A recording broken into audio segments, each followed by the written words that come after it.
Seems like it's working now.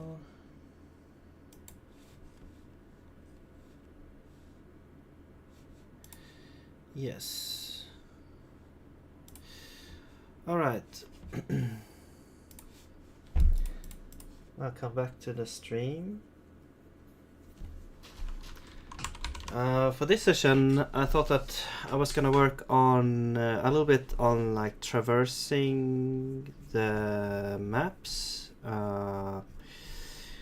building out some maps, and working on like player movement a little bit. So I was right here in the middle when trying to start this up. I caught a couple of bugs here. I think, yeah, one of the last streams I worked on the level struct here on the, we had a couple of issues on unload, and I've fixed those issues now. So I totally missed some blatant errors here when I just copied some code. And and now when I came back to it, I actually saw it straight away. So this loop is now a bit different. It was basically the same as this one, but now we also have this character layer index as well to keep track of that, because I'm trying to add support of if you don't have the character layer defined, the game shouldn't crash. It should just assume that all layers are going to be background layers and then have the character layer at the end. So now the only thing, I guess, well, right now there's a bug still. It's crashing on scene transition because of the character layer index or the character layer is missing. And here we get some integer overflow at some point. So I'm gonna look at the error message here, and we get some integer overflow, and it's on 138, so over here. And let's see why that happens. So because my thought is that we put in some character layer index here, and since that starts out at the length of this slice, and if it's never set in here, that means we didn't find the character layer. That means it should still be the length of the array. So when you put it like this, it's the length of the array plus 1 until items.length. And my thought was that this would just immediately quit out of the loop, because this is now larger than the length. So it should just recognize that condition and quit out of the loop. But what I'm gonna do is I'm gonna log this. So character layer index is gonna be here, and then we have length is there. So that's character layer index, and then we have time map layers items length. And we will start this up and see what it's gonna say.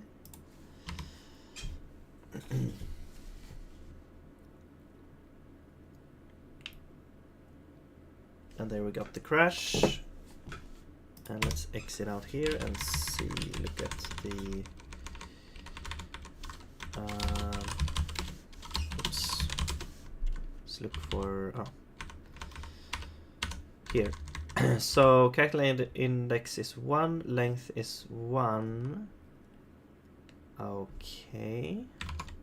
Well, that makes sense. They are the same. We only have one layer, so. But why is then this overflowing here? So we're starting at 2 and we're going to 1. So does that actually go on forever then? What I'm gonna do is I'm gonna start a new tab here,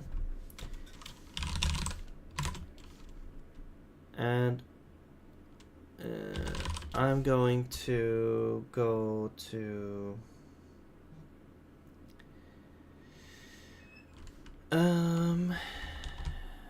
what is it? The sig test here. So I'm just gonna check the version I'm running on this one. It's 0.13. Okay, so that's the same version. Now here I have a couple of tests that I'm running. Or is this something else maybe? Wait, this is something else. Okay, let me just find this real quick here. So I will disable this for now. Let's see, where is this? Here. Let me just find this here.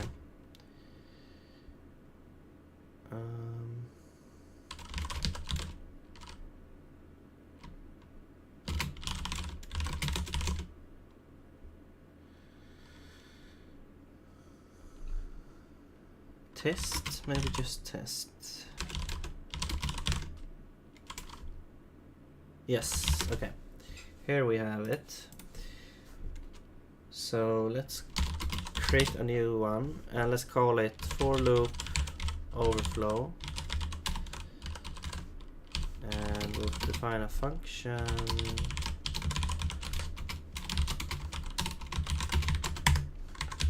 Okay. So, well, I mean, the test is just going to be if I have this.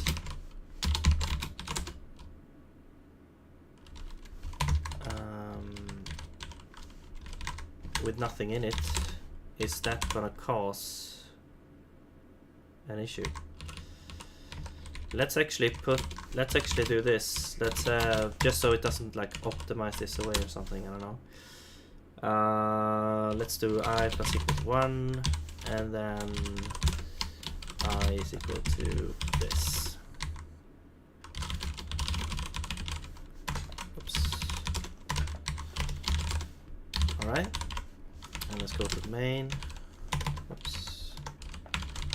Main and for loop overflow test.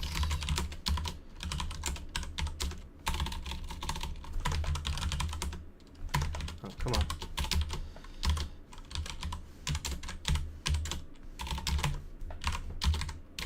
Right, and we will run this.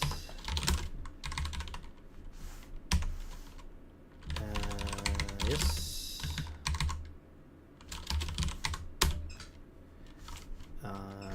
And I will just do this. Remaining, wait, oh, there's an error here, so let's just put this to, set this to usize. Overflow of integer usize with value -1. Interesting error.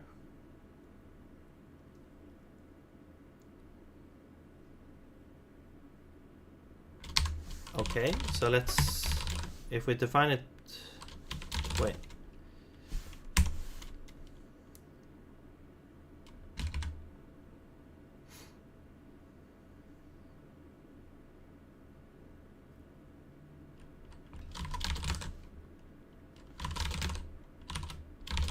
So, okay, I'm actually gonna go and look up this in sig. So sig for loops.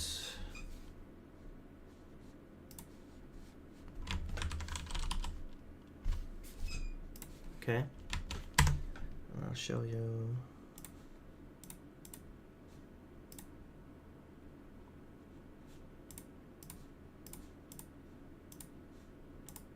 That one, yeah. So for loops, yeah, you can have iterate like this. You can do portion of a slice. You can add a counter here. You can just do this range. Okay. Unbounded range is always compiler. Okay. Okay, multi-object for. So yeah, you can loop through multiple lists at the same time to get two objects out. And here you can modify. And what's this? For else. Okay, this is actually interesting because I always wondered how this exactly works. For allows an else attached to it, the same as a while loop. Okay. So we have a list of nullable I32s. For loops can also be used as expressions.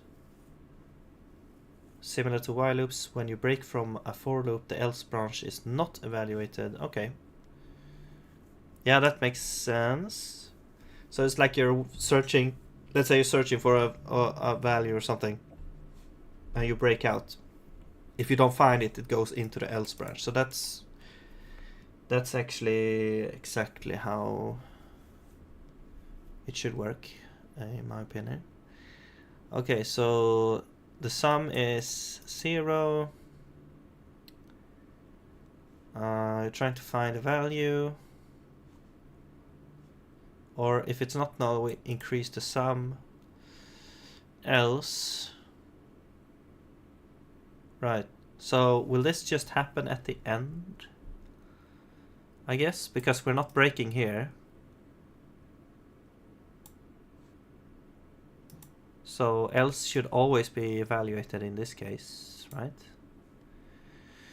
And then we expect it to be this, and we break out here, and it will end up in result.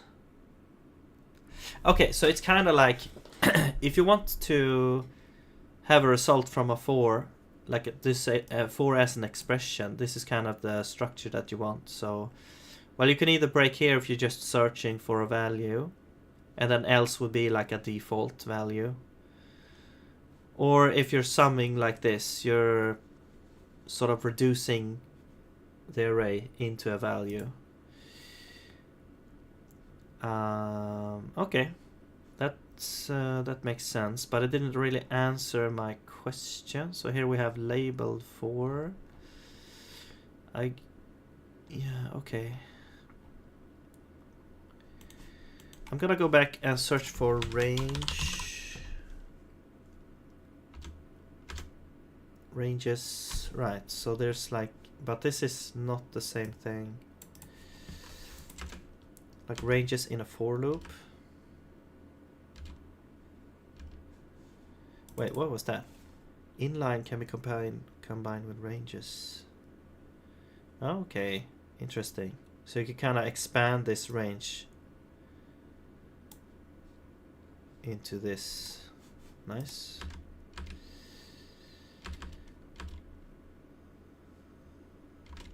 But what I was sort of looking for is the thing that we have, like when you have a for loop and you have the first number is larger than the second.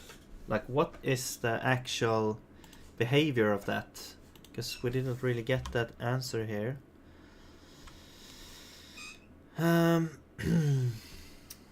Okay, let me search. Let's see, for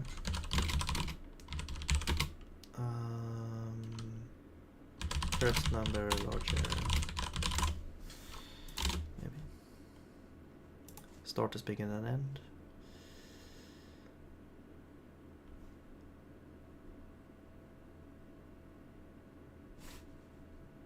Okay, here we can see steps to reproduce. So this is the same issue. So the start is 1 and is 0, so start is larger, and then there's an integer overflow. So that's the same issue that we have, I think.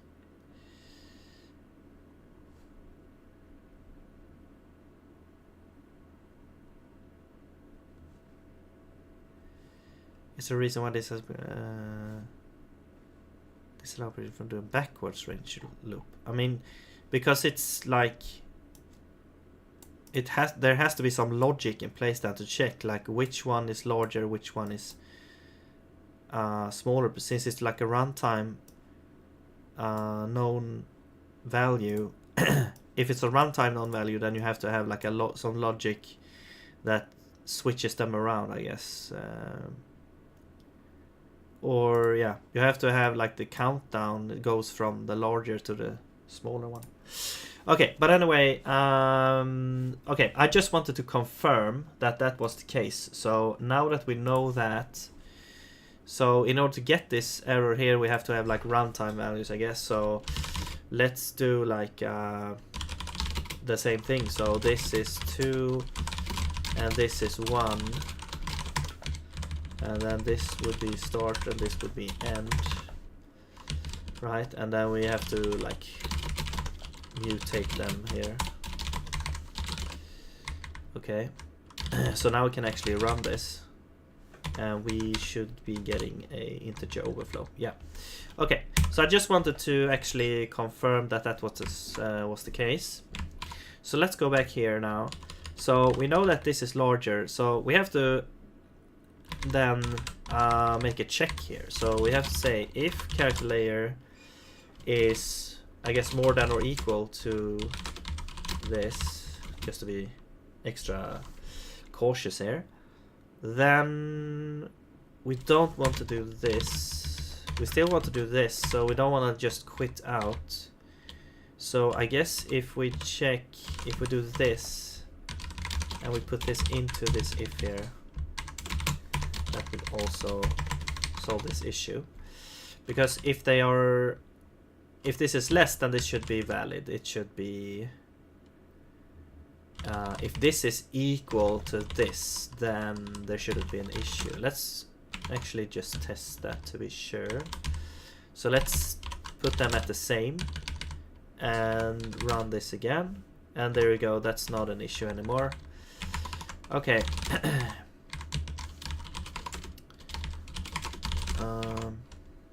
Okay, so now we are checking for that condition, and once we're here, we know that this shouldn't be an issue anymore.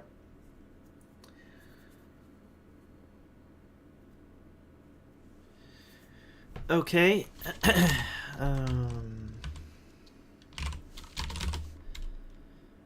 So let's try this again now.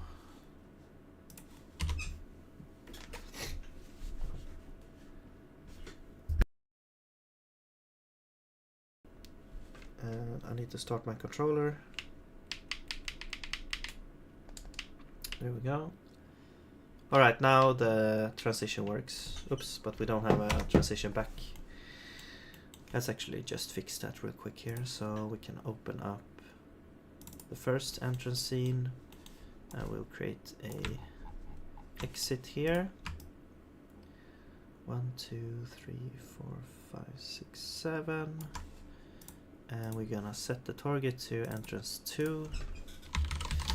Entrance key is going to be equal to right. And save, play.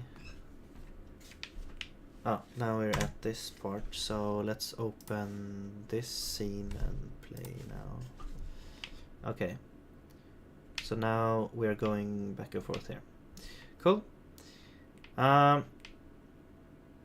we actually get a crash. Interesting. So we got a crash when going back and forth a couple of times.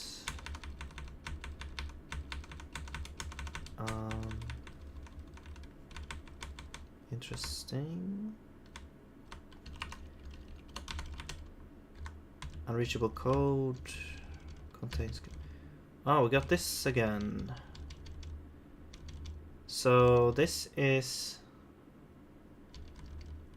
yeah, when we put things into the timer. So again, the level struct here is striking again. So Something is going wrong with either the allocation or the deallocation here. Let's check.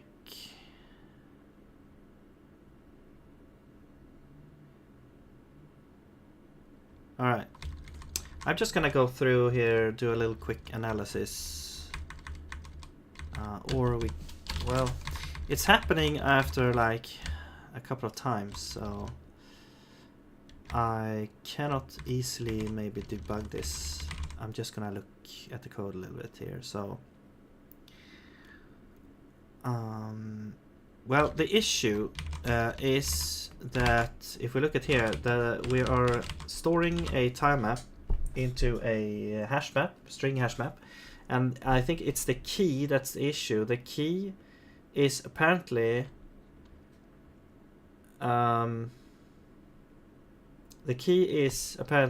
not allocated correctly, or yeah.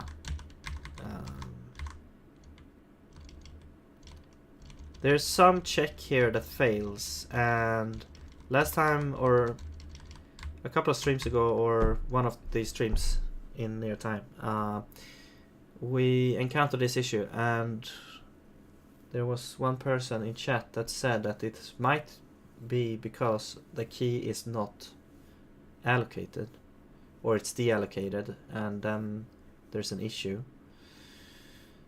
So so that gives me a clue to look for, and it sounds plausible that would be an issue that exists. So what we're doing here is we have, each time we load a level, we make a key arena which is holding all of the keys that we need for this. So the keys that we're storing here are keys that are bound to each tile map layer, because each tile map layer is drawn onto a texture, and then that texture is stored onto the string hash map, and the key is tied to the layer number, or it's like layer 0, layer 1, layer 2, and so on. And where we store these keys are in here, just for convenience. We store them in here, and then when we unload, we just release this arena, all the things that has been stored in it. So this is specifically for those keys. So when we then...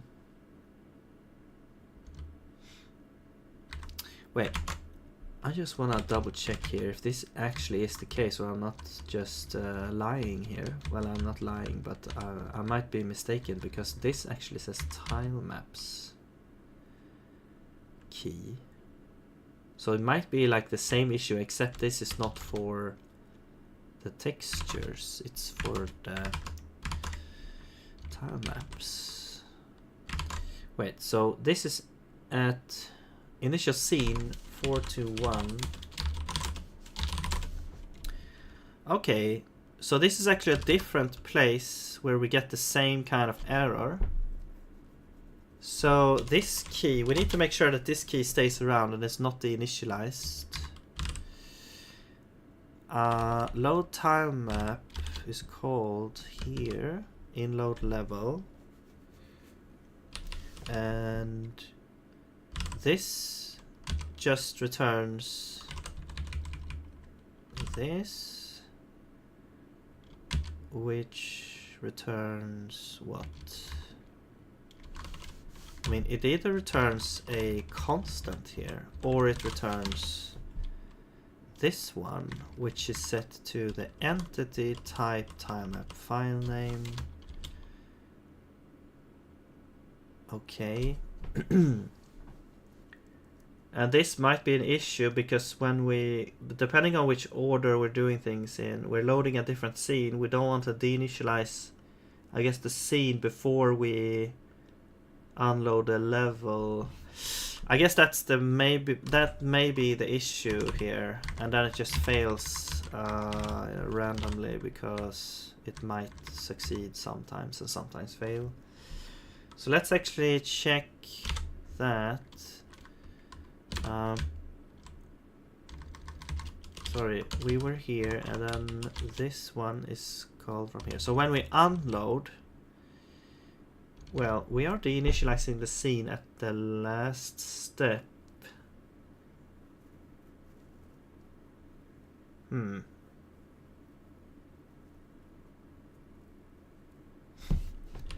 And we also have this string arena. Okay. Wait a minute. Yeah, but that's for the metadata only. So the entity itself is like this is stored, but not the metadata. Here, we're deinitializing it, but we are saving what we need to save for that. Maybe we should just put metadata as a parsed thing in the exit, and then when we don't need it anymore, we just deinitialize the metadata itself instead of duplicating, like picking out values and then storing them like this. We can just say we can just store metadata in here and then we use it like this instead.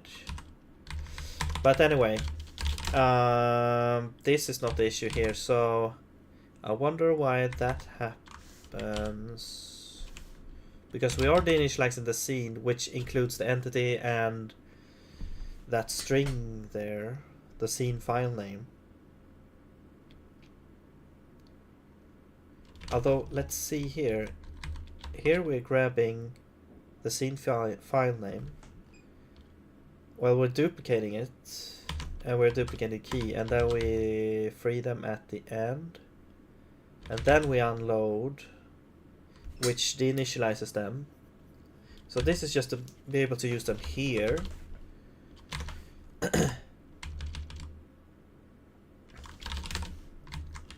And here we unload.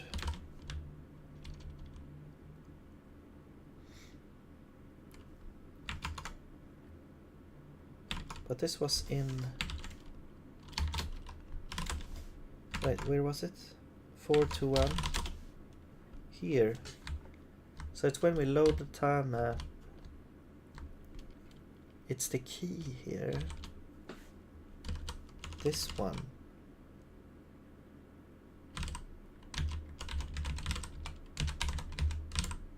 Right, and this looks at this scene and the entity thing. And I'm just checking the order of things here. So it happens after load scene, of course. And it happens at the end. So I'm not sure why that would not be...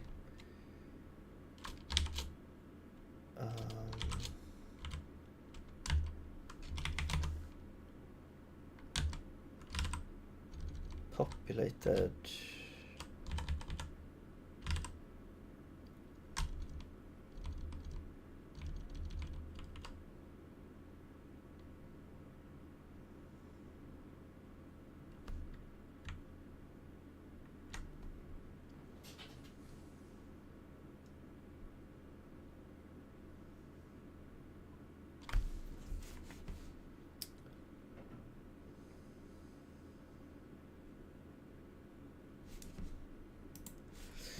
Just 1 second here, I'm gonna check something.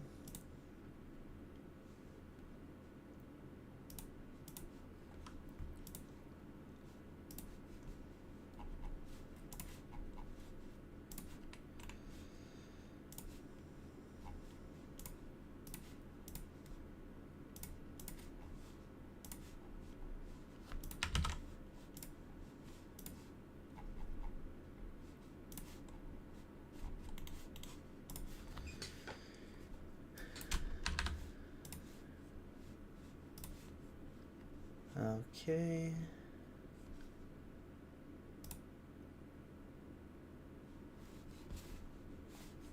Oh yeah, also 1 second.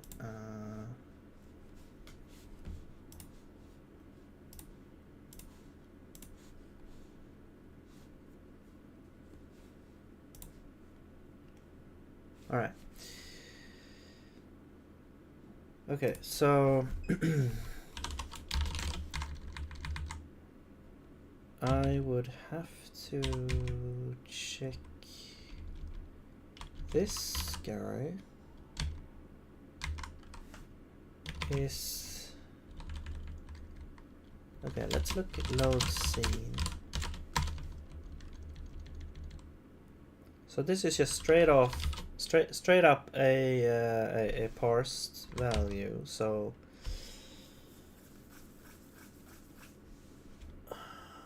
where are we cloning that?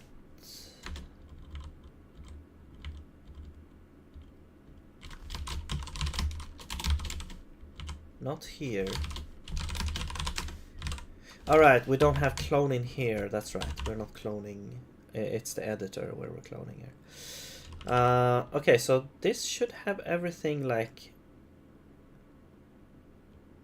allocated until it's not here. Well, this is the deinitialize everything, so we're not calling this until we end the thing. And we're unloading and we're doing it at the end, so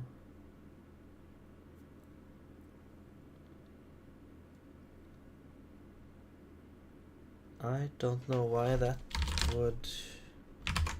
why this is an issue here.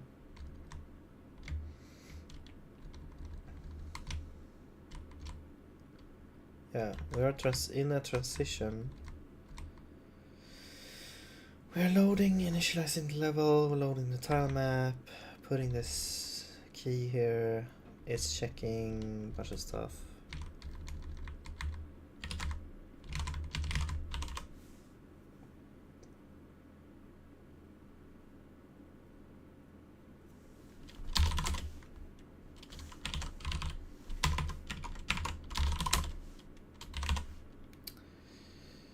So actually this, we could actually maybe change this.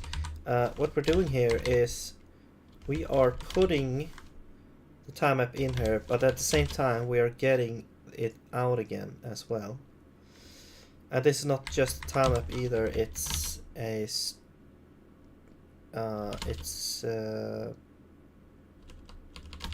yeah, it's a pointer. So we could change this also to, what was it? Get or put? No.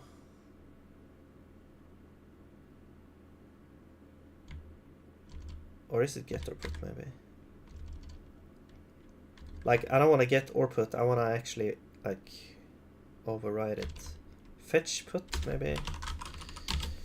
Insert a new entry returning the previous one. No, that's not what I want.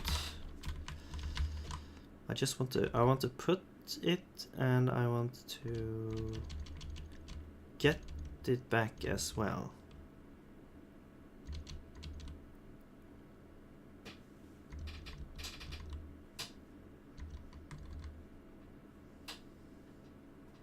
Get or put value.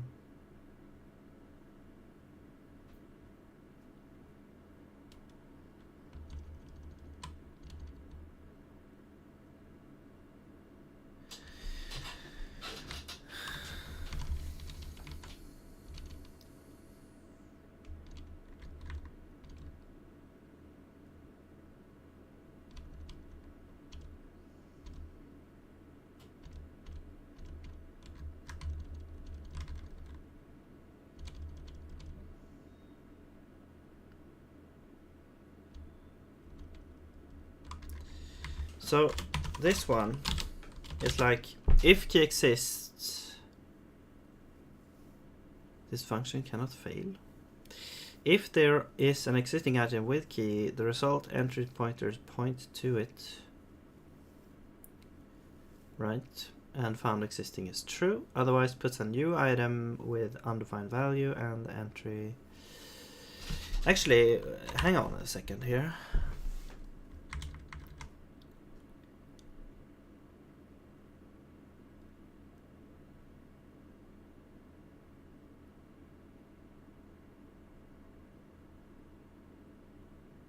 Are we ever removing the time map? Because if we already have the time map, we should just fetch it and use that. So this one frees the current tile map. Or wait, what are we using this for?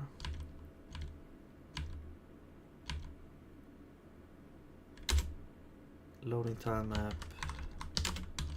Right, we're using this when we actually load in the time map from file, yeah. And then we free it when we don't need it, I guess, anymore.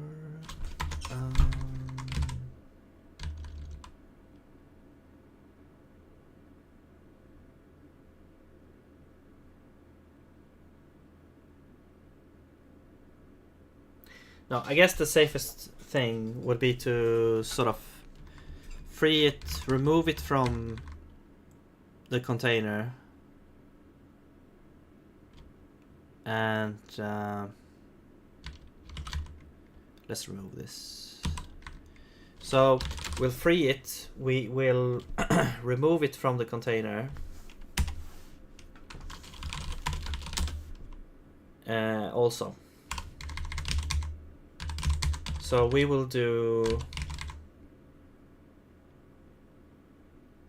I don't think we need to do like a fetch remove. Because this one is stored entirely with this allocator. We are parsing a pointer to the JSON. We're destroying the... Okay. This is a leak, right, because we're using an arena allocator. So this JSON contains the time map. We store that. So, but when we wanna delete this, yeah, we just initialize the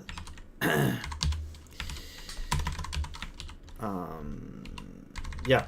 In this reset here, we are actually freeing up this time map. So what we need to do, we also need to remove it from the time map, like this container here. So I want to do remove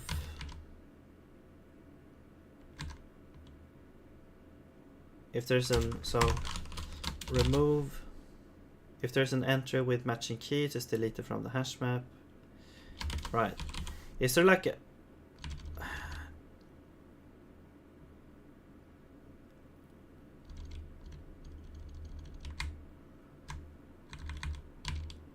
Let's see. I mean, put kinda... It should just overwrite it, right? Clobbers existing data, yeah? So... It should just overwrite it. Yeah, I'm not sure why we're getting this weird error. Let's see if it's consistent though. So let's see if it's like consistent in the number of sort of transitions that we're doing.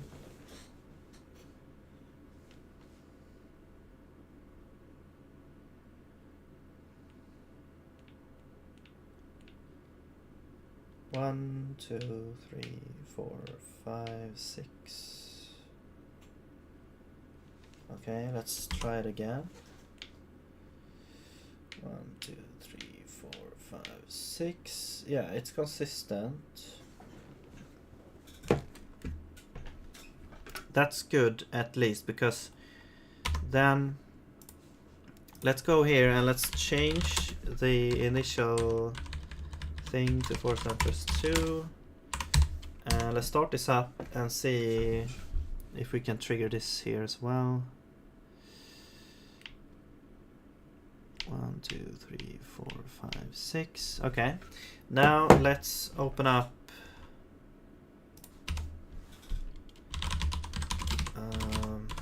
Visual Studio Code. and start debugging this. So I want to debug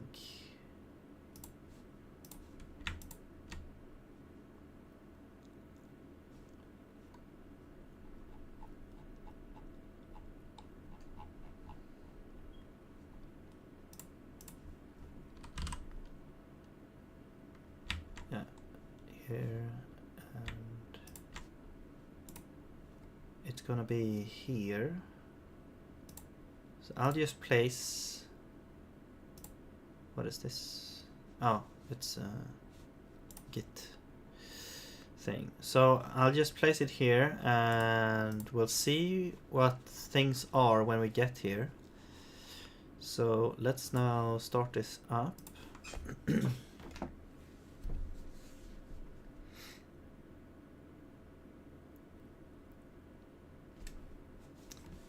And we'll skip over that. Oh. Actually, okay. So I need to disable this at the start. Because there's a bug in the game where if the game is like paused, or if you sort of, the physics simulation keeps on going, so it's like this character, or the delta time I guess, is wrong. So the character actually goes through the floor if it's paused for long enough. But we'll go through here, 1, 2, 3, 4, 5, and now we will enable the breakpoint and transition. So now let's see, is this key garbage? Yes, it is. It's just a normal slice. Interesting, unable to read my, so yeah, so this is the issue. So where this key is coming from here, which is, whoops, coming from there, and this is actually returning this. So let's see, it's gonna be scene value. Let's look at the arena state here, because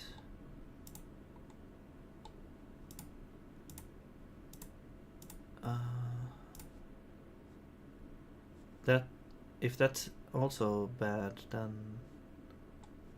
that's bad as well. Okay, whatever. Let's see, we have all of these things. T, wait, oh, that's just a continuation there. So values, entities, items, pointer. So the first entity is probably gonna be the time map.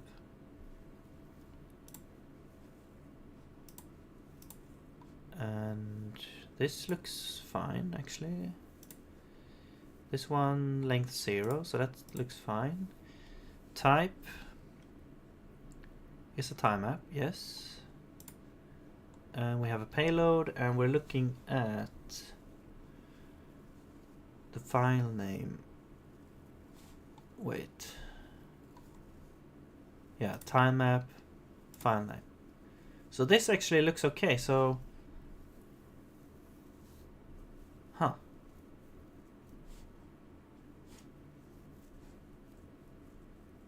Oh, wait, no. Yeah, that looks fine. So why would that be like garbage? Interesting. Because this key is coming from here, which is in turn coming from this function, which is in turn coming from here, and here, and here. Right?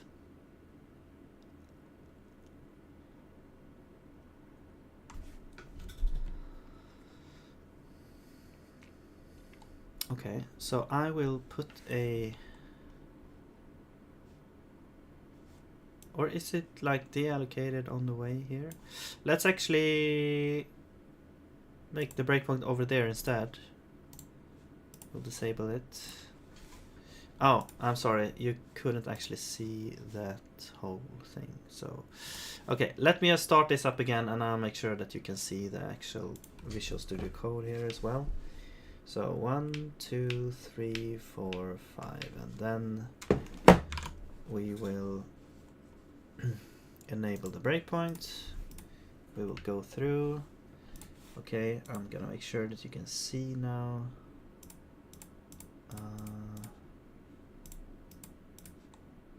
Wait, where is it?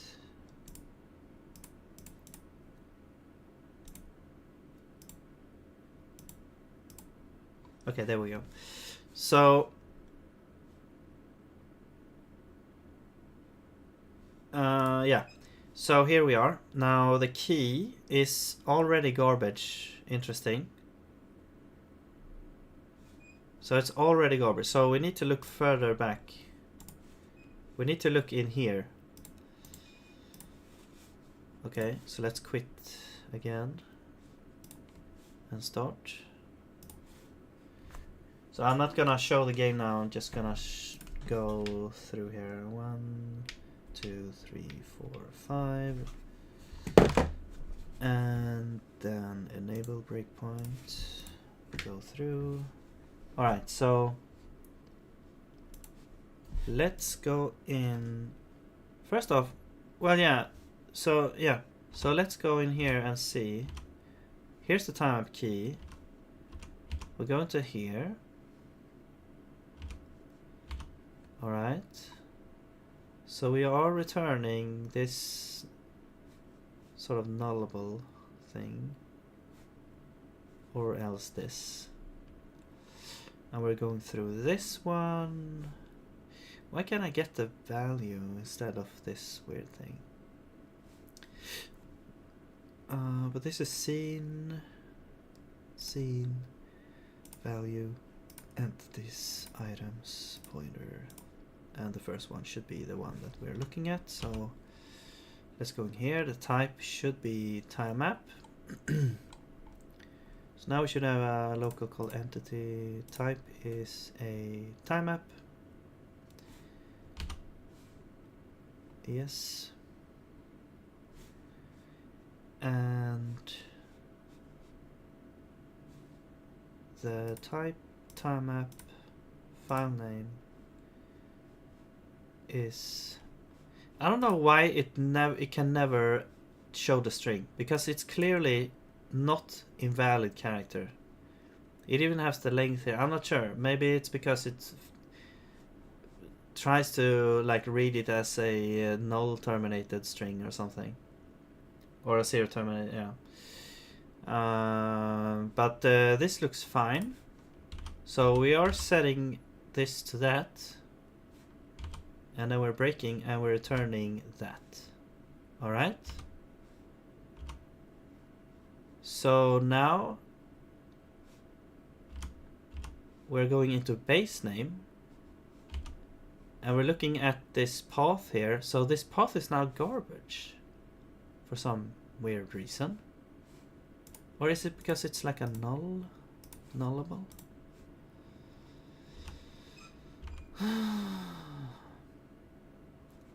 And then the length, of course, is not 0. It's going through a whole bunch of stuff here.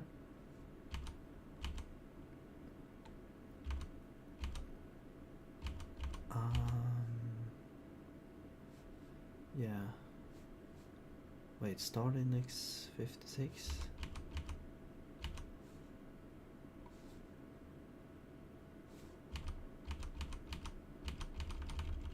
Right, so it's doing a whole bunch of these things. Let's step out. This is still garbage. Can we see what the return is? It's this weird thing, okay. Yeah, so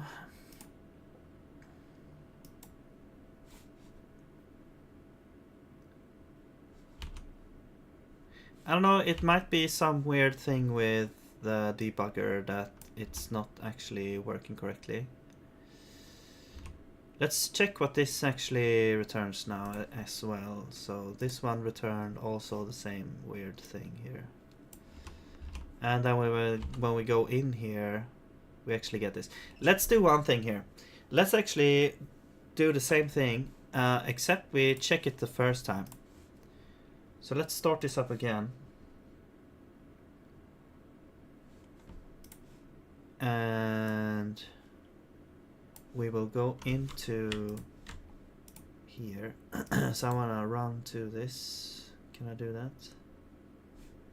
Run.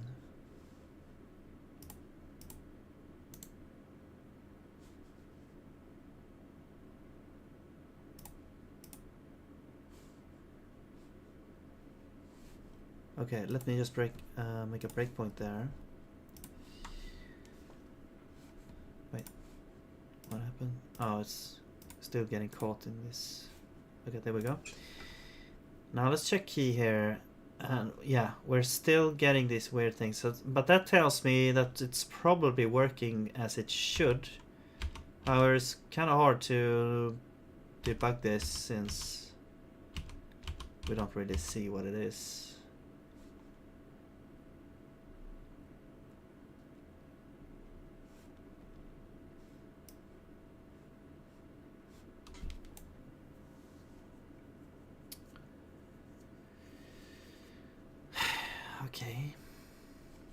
Okay, let's do this then.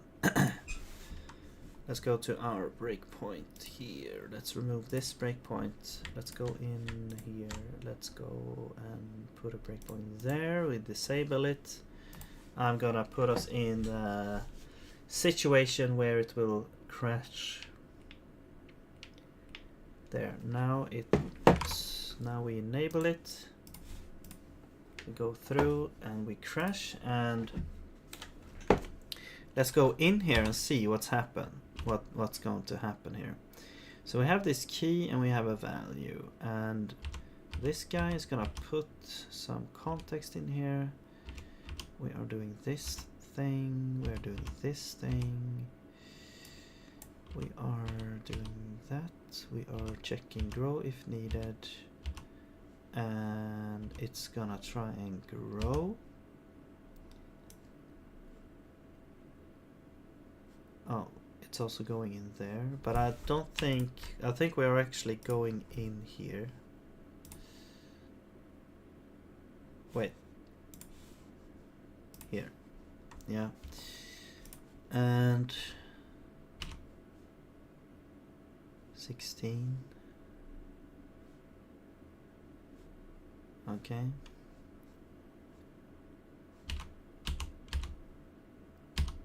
Yes. Here we are allocating something here.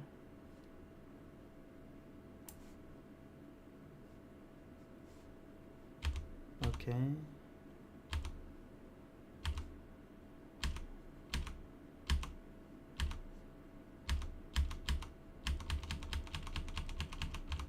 Okay, here is the next step. I think this is where it fails. Key. Wait, key is now this. The pointer is not correct.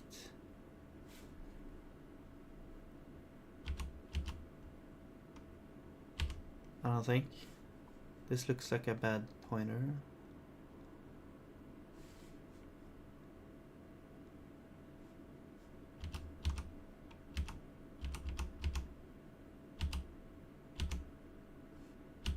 Wait.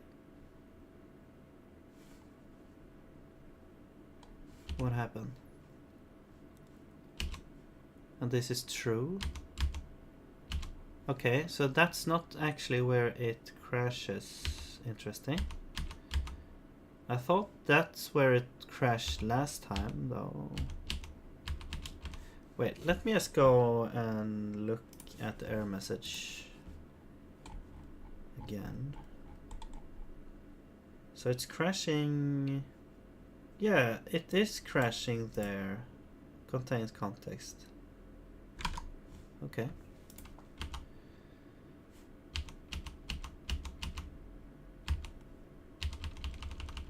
Okay.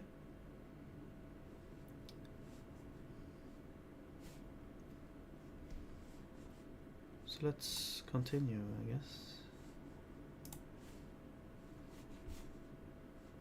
Wait, what happened now?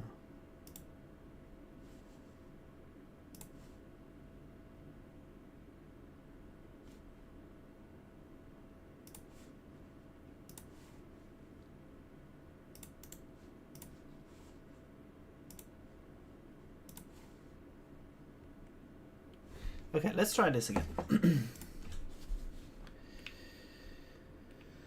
Let's see. 1, 2, 3, 4, 5, and now it should crash. So let's enable the breakpoint and we'll go through here. Okay, let's go in here again.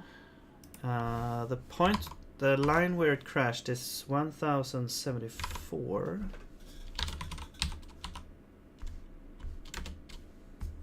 Wait. No, one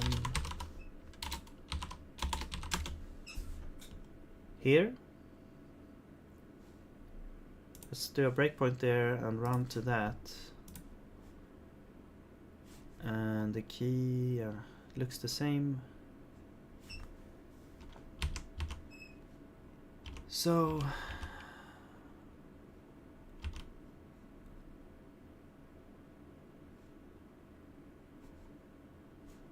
get index.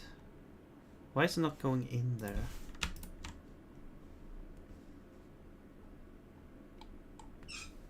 I don't know. That looks complicated. So the return value here is what? Can I please?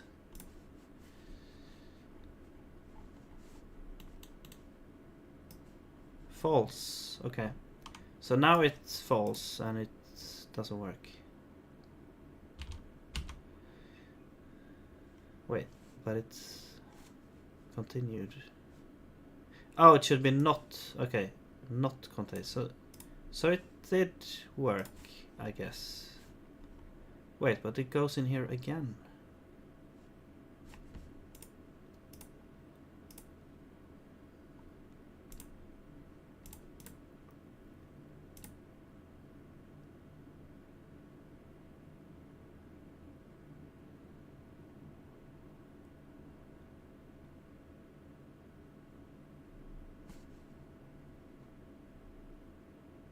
Are we going in here multiple times per thing? We should have stopped here then, I think. It could be that it's just going in there from different places.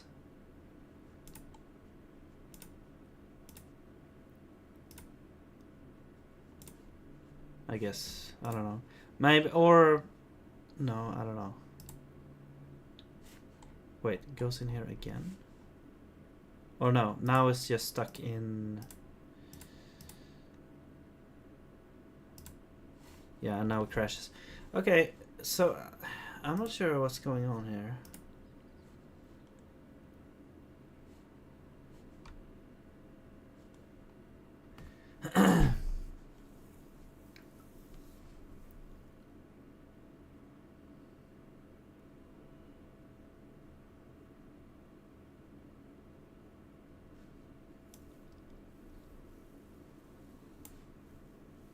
Wait. Let me check one thing here.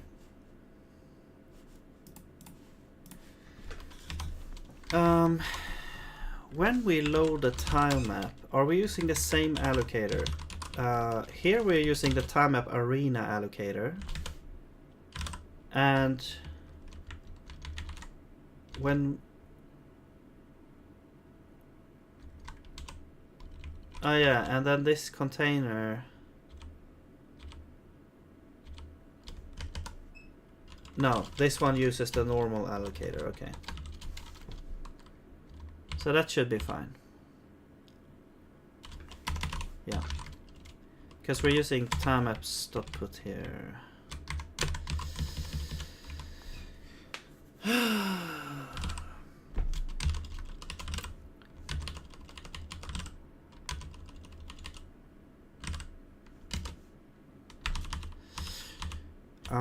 Let's do this. Let's log this key.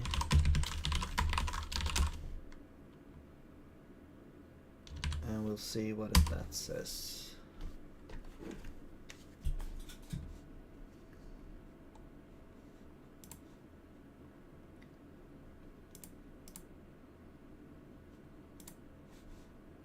No, it's this, yeah.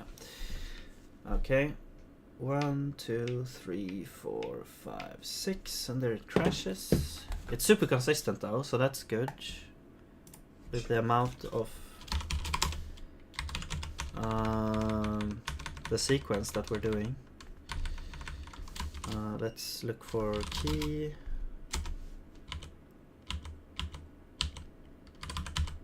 So that's the first one, second one, third one, fourth one, fifth one, and then the sixth. Wait. 1, 2, 3, 4, 5, 6, 7, 8. No, it's 7. Yeah, because the first one is where we load in, and then we do 6 changes. So it doesn't look like it's anything wrong with the key, actually.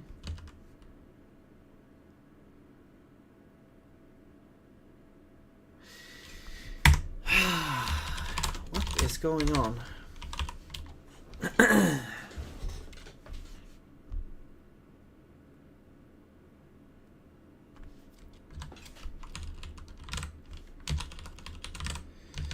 Goes in here.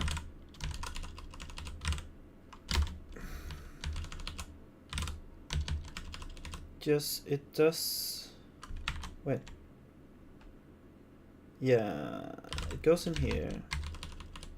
And it goes in here. Is it actually? What's happening in here? Nothing much. Okay. And that doesn't do anything with it. Okay. So it goes in grow. It goes to here. Oh, because it's a loop. Right, because okay, yeah. So it's copying the old thing over because it's trying to grow, so it's copying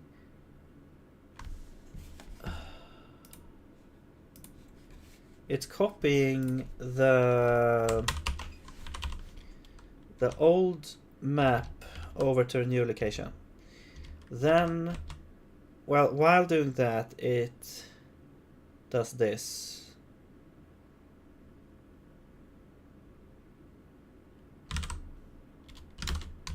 And it tries to check here.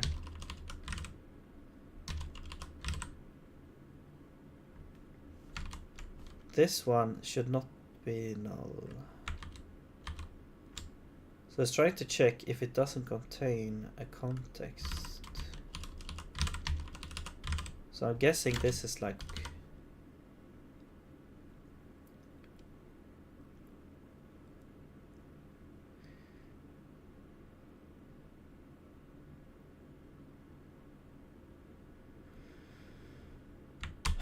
yeah, I am not sure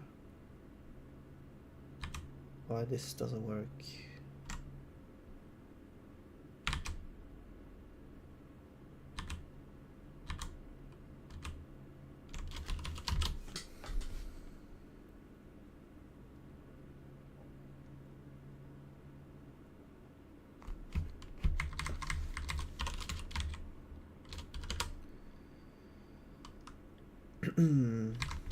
Let's check load scene. Which allocator is this using here?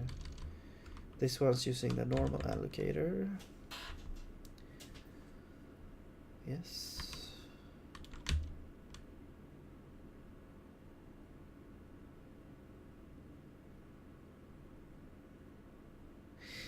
Is it because we are sort of unloading like the previous key?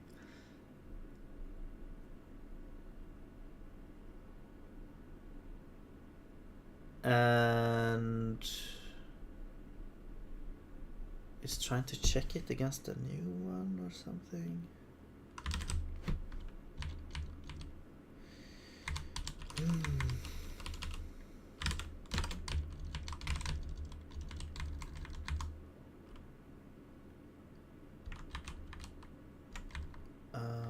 unload. So unload. Okay, so when we unload, we should also unload like the tile map, I think. Yeah. So actually, here we load the tile map. We should have an unload tile map. So unload tile map. Okay, let's see if this fixes it. So we need a key.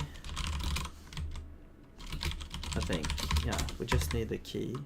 So we're doing this. We don't do it there. We do it here. Okay. Then we get this, and we do fetch. No, we don't need to fetch it. We just need to remove it because we already deallocated the contents. So we remove this key because I think what's happening is when we do this put, it's trying to use the old key, which is actually deallocated.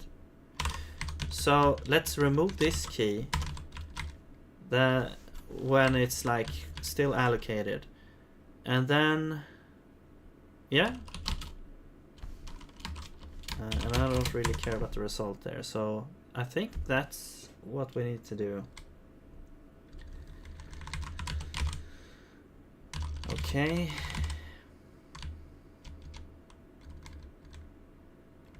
All right. So let's call this unload tile map from. Well, actually, we don't return anything. We just do void there.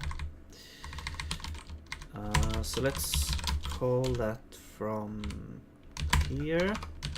So we just call it anywhere, I guess. Well, before this, because this is where the key is actually stored. So we will actually, let's do it here just to be safe.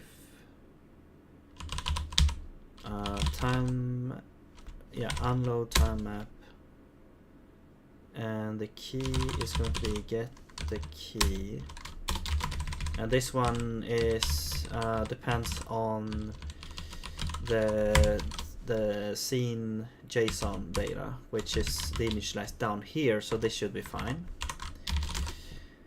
Okay. All right. I'm just gonna double check this load time map if we are doing something weird here. So, oh, I guess we can try this.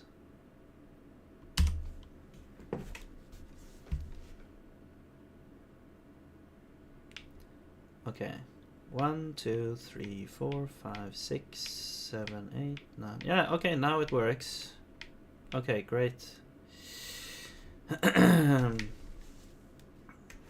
Nice. Okay, so we fixed that problem. Great. Now one thing that I want to do is I want to let's go to our to-do list. The player movement. Let's see.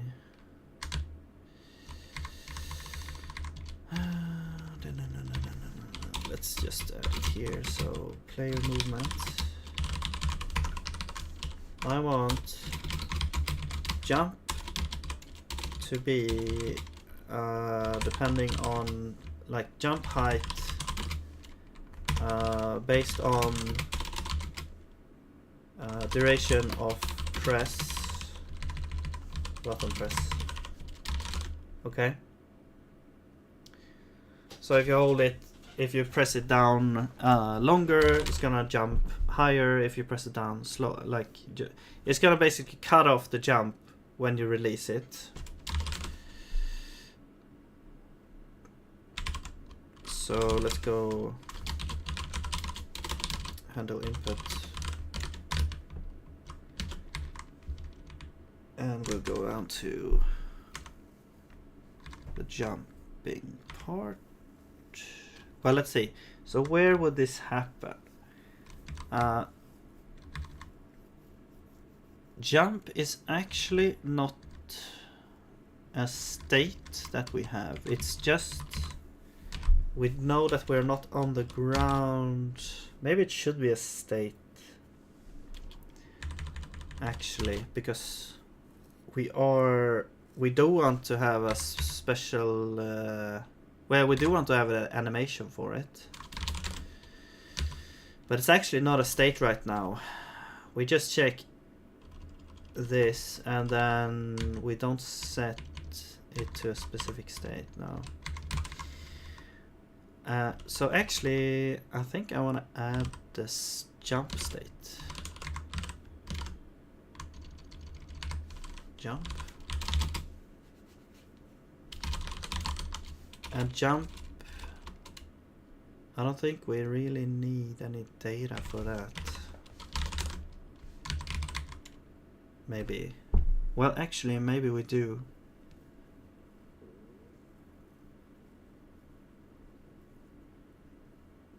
Or maybe not. I think what we'll do is, like, we enter the jump state, and as long as you're holding down the button each frame, it's gonna keep the jump state.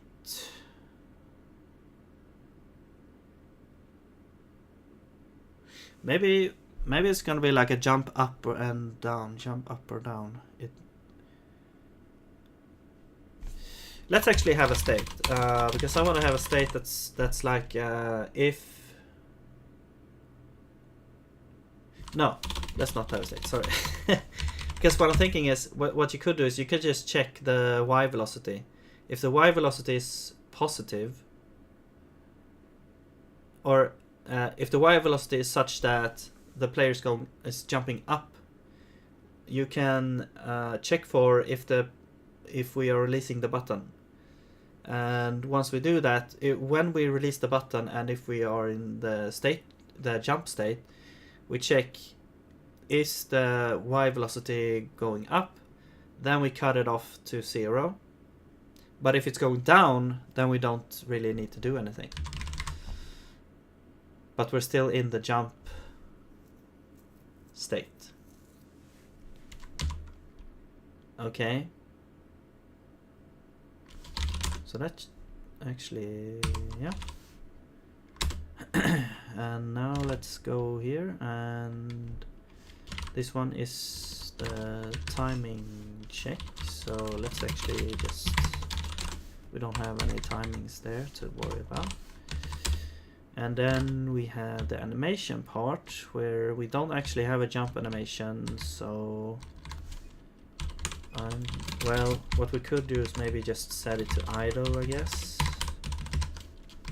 We don't have a thing there. So let's actually, let's just do this. So we'll do that for both jump and idle.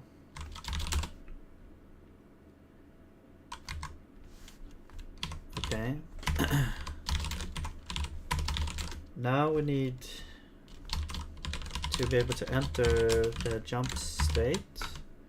So in our handle input function, we'll go down here. So here, instead of, okay, so what's going on here? So we're checking if jump input is on and if we're on the ground, or if we're climbing. So if we're climbing, then we also can exit like the climb state.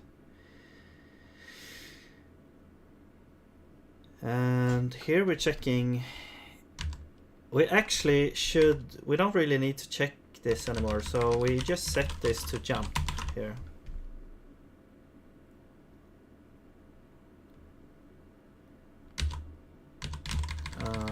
What we also could do, so now we can enter the jump state, but how do we exit the jump state? Well, we're gonna go to the ground again. So I guess we could just check here if we are on the ground and the state, whoops,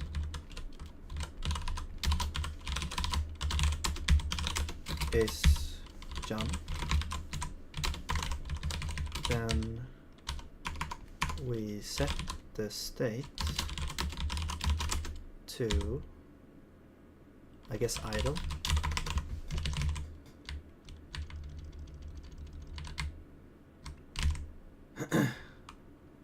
Alright. So now we should be able to enter jump state and exit it. And yeah, I think we also want to exit it if we're trying to climb somewhere, but I think that's already implemented sort of here. Because we are checking for if state is not equal to climb and we are trying to climb, and then we're checking if we can climb a ladder, and then we enter that state. So that's already done. Where is here? And now, well, let's just see if this works now.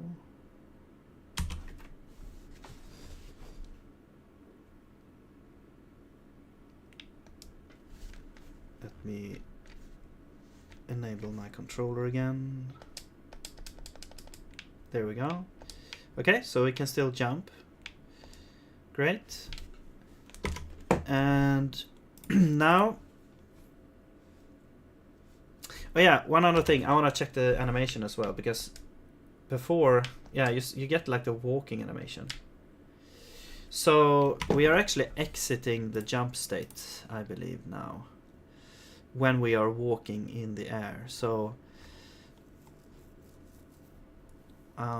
if these are on,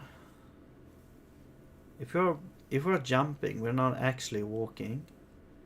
So I think we want to check here, and the state should not be jump. Oops. Okay.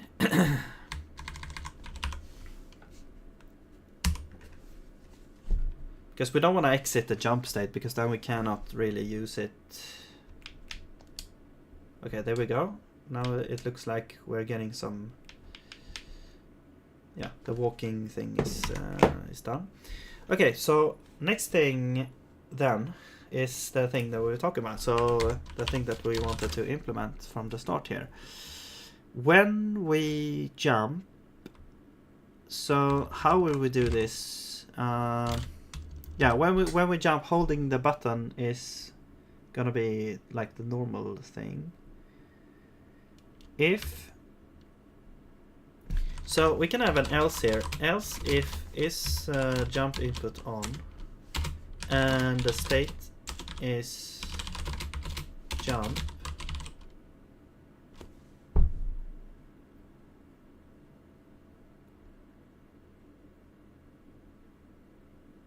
Wait, if it's not on, should it be, right? If it's not on and we are jumping,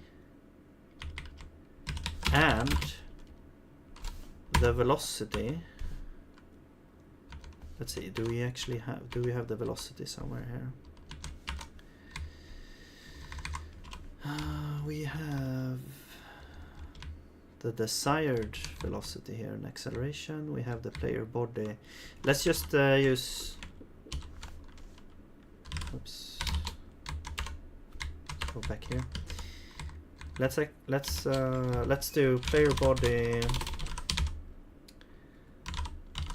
velocity, and we'll check the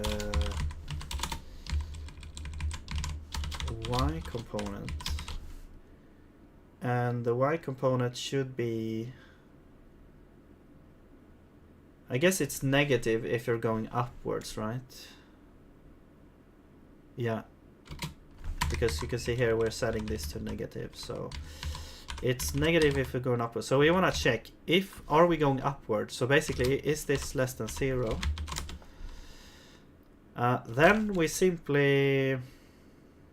want to reset the player velocity to 0 in the y component. So we can do that by simply saying this now.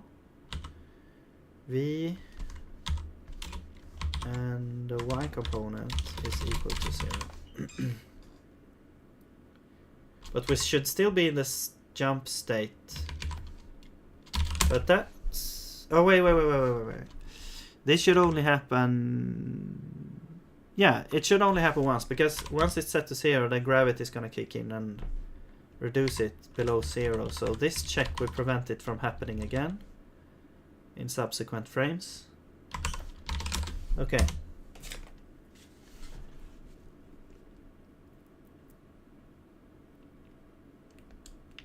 Okay, now I can't jump at all.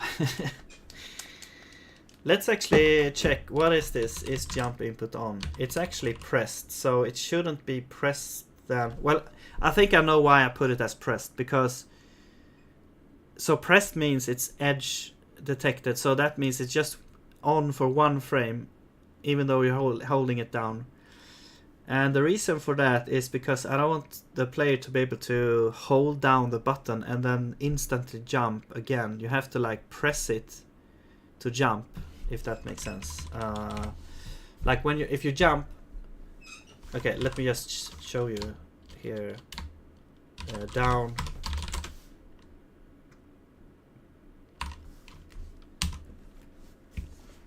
So now it's like on whenever you hold the button. So now we can jump higher.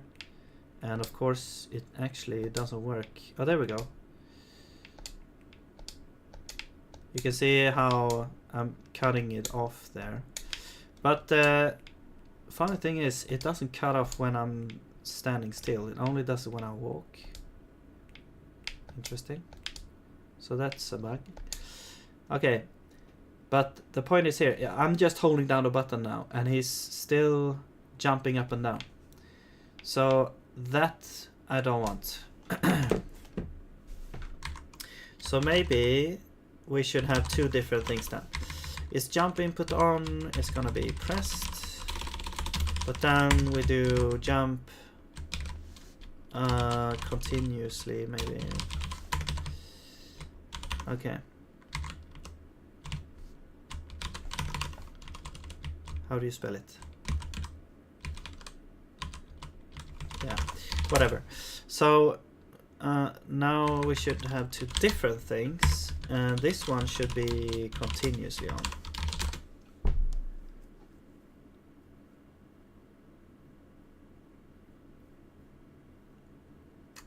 Okay.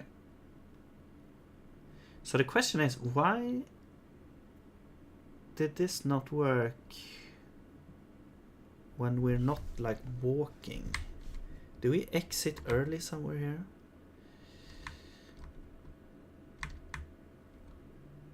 We do, well, for combo, I guess. Here, yeah. If we cannot move, then we return. Right, and that's like attack and hurt. Okay.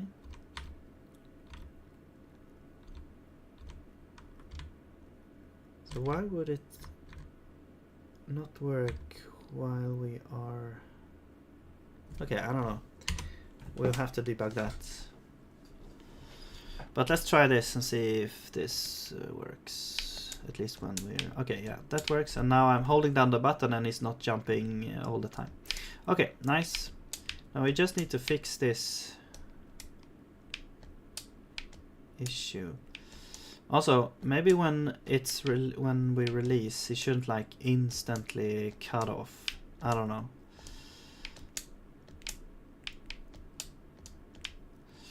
If you're thinking about like this could be useful, maybe if there's like spikes on the roof and you want to jump like just a small amount, or if it's like any other situation, I guess. Yeah, but this is weird.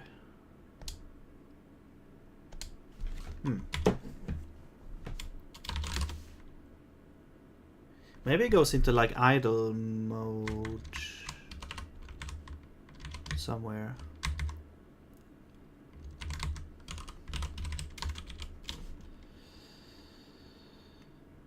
Yeah, here. If we haven't changed the state and we don't intend to move and the state is not idle. So I want to also check here and the state is not jump, because then we don't want to set it to idle.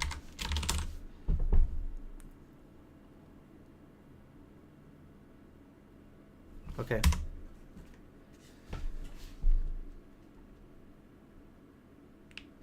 Okay. Yeah, there we go. So I would have to like play around with this to get a feel for it, but I definitely want something like this. But let's say you, when you release, if he's actually gonna cut off right there, or is he gonna still go up a little bit? I don't know. I mean, it's gonna look better when we have an actual like jumping animation. Okay, so great. So we did that. Yeah. I want to look into this issue with the animation. You can see here that when he moves, this walk animation doesn't start immediately. You can see when he's walking here, it's a kind of fast frame rate, or well, faster than it's when it is when he starts walking here. It takes like a full 3 tiles or something before it actually starts the walking animation. I don't know why that happens.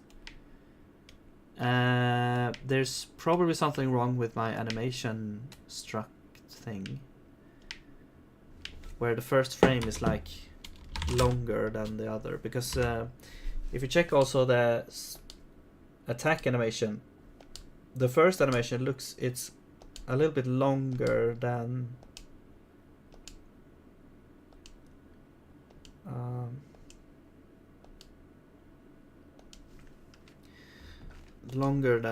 the second one. Also, one quick fix that I want to do is fix the shield there and the arm. They kind of stuck in the air when we attack. So let's look for this part, and what we want to do here, we also want the shield and the arm to be we actually want them to have the second frame of this animation, or we could just find new animation for it, I guess. Attack B2 arm.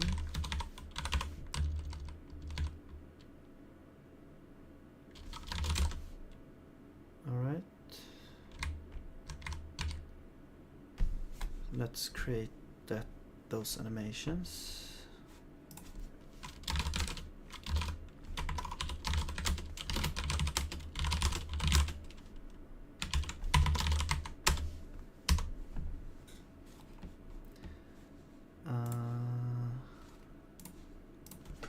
Attack B2 arm. So that one is gonna be this one, I think. Oh, it's gonna be this.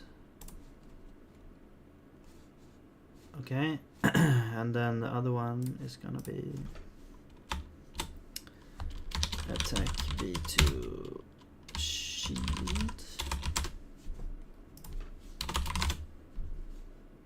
And the first one, I think.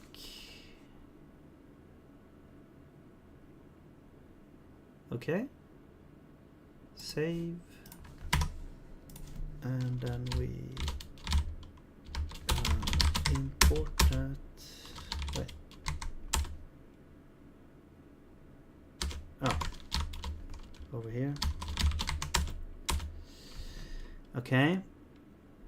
And we also need to add these to the animation list.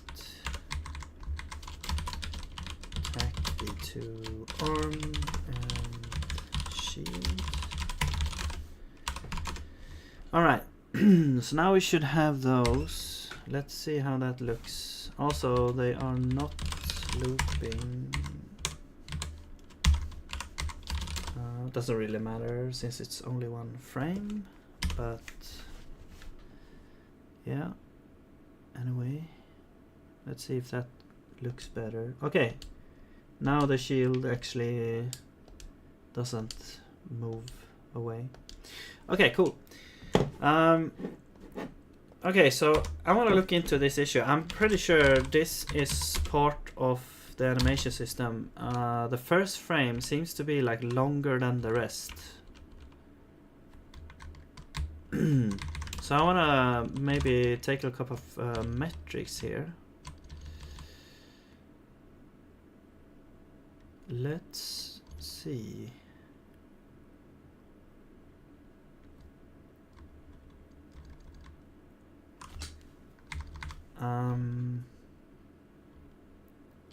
Actually, I want to see if we disable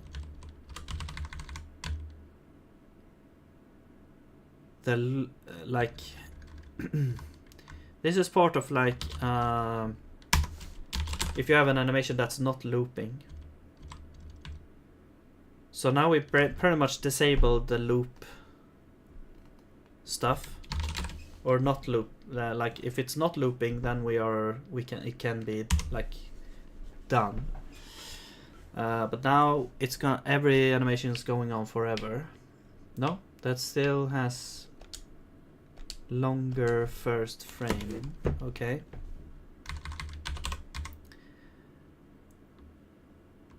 Now let's see. So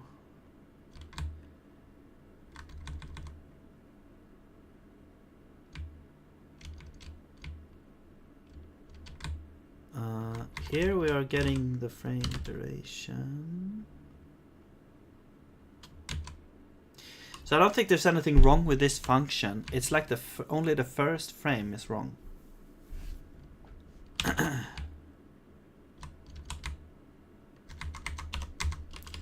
It feels like, anyways.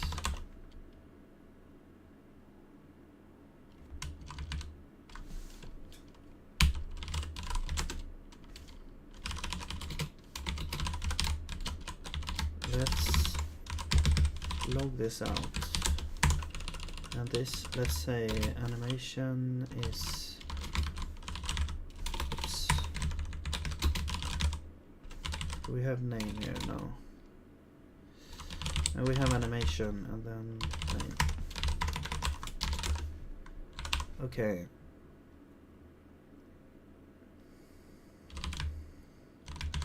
And here we also have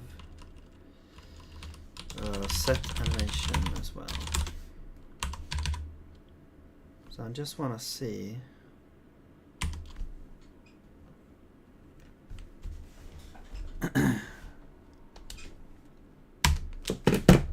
Okay, let's look at the logs. Idle next frame 0.1. Attack next frame is like 1.3. So this is in seconds. That feels long. Well, actually, it's actually also T. So I think what we want to do is we want to do this. But then we don't really get the true thing. Well, let's see. Let's actually do T as well.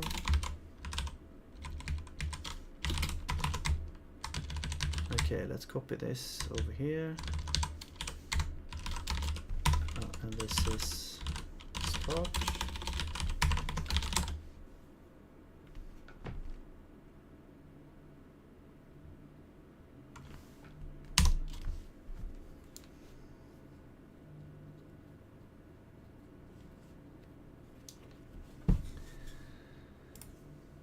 Let's do that. And okay, yeah. Now it's like 0.01. So that looks better. So if we actually look at the animation, the attack version 2, This one, the first frame starts at 0 and the next frame's 0.1. So that looks good. Yeah. So that actually is correct. Okay.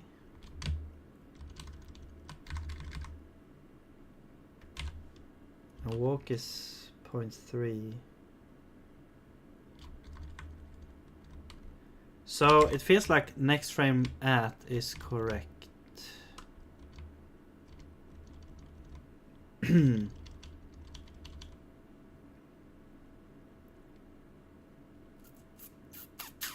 Maybe I need to make breakpoint stuff. Okay.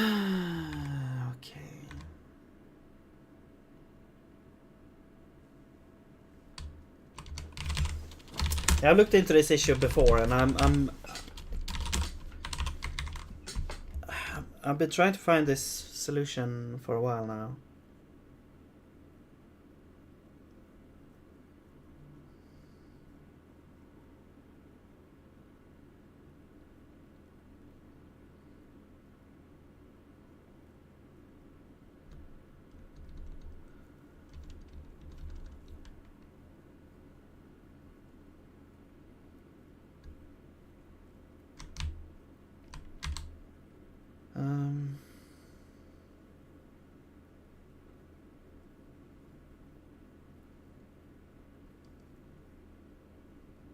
Yeah, I don't know.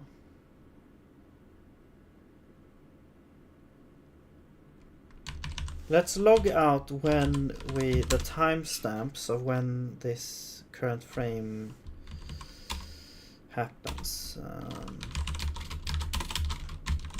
So we have an animation,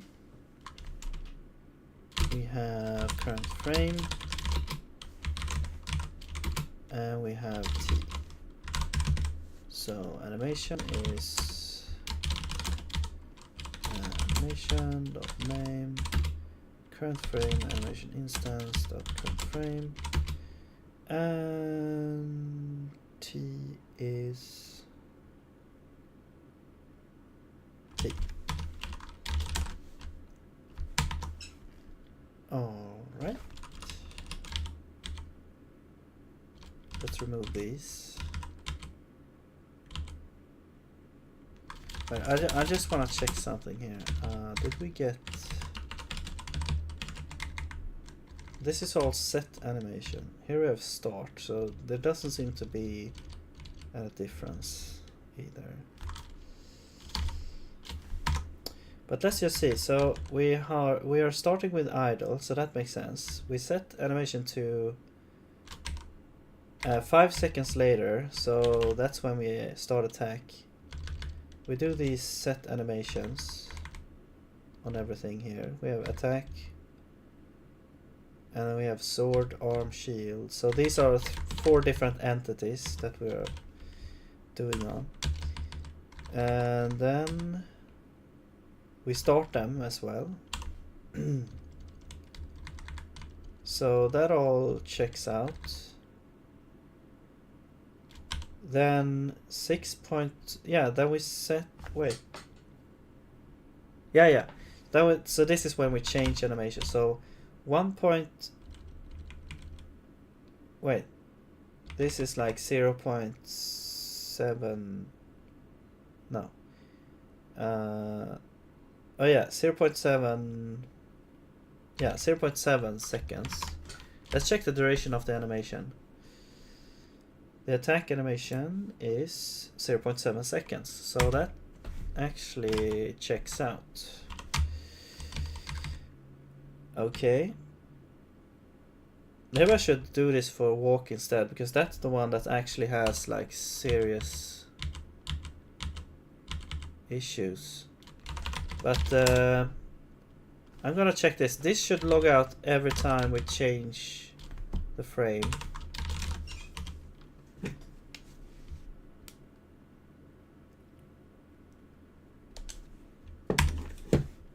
Okay.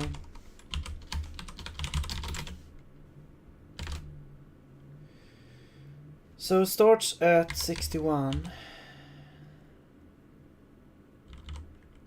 We should also have, yeah, we should put it in start as well. And this would be self. Yeah. So this is start.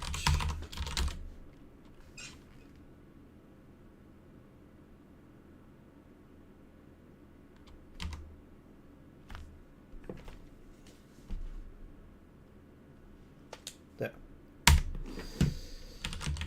Okay. Right, so we're starting at T0. What? Yeah, okay, so idle starts at T0, but we're not starting these. Huh?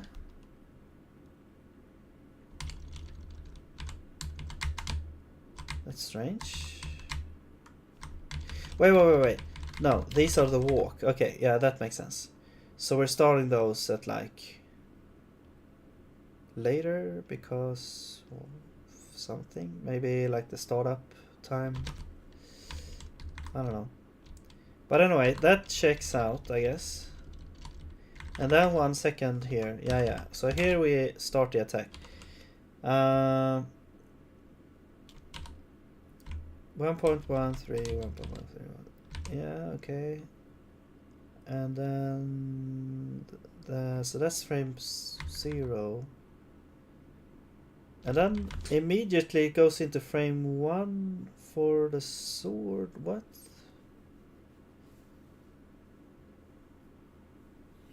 Okay, let me also do next frame at as well.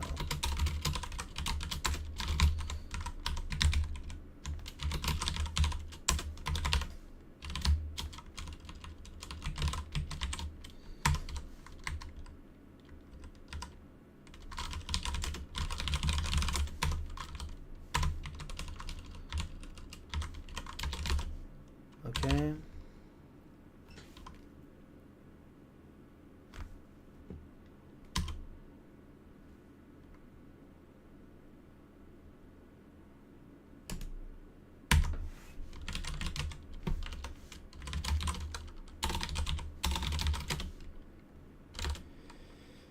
Right. So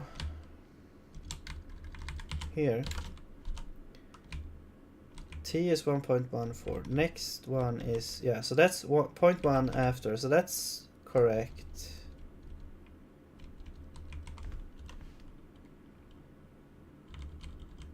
Oh, wait. Oh, let's remove this. This is,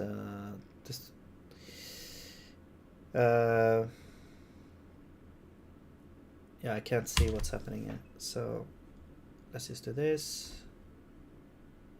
And this, and this. Okay.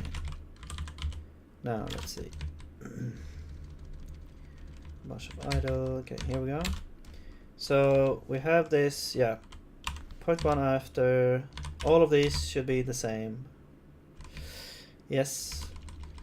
And then we go down here. Now this is the next frame, which is now interestingly at the same timestamp, it looks like. So I don't know why that happens. And the next frame at is actually exactly the same thing. That's current frame 1, and then these are current frame 0 still, but those, I guess that's because they only have one frame, so that makes sense.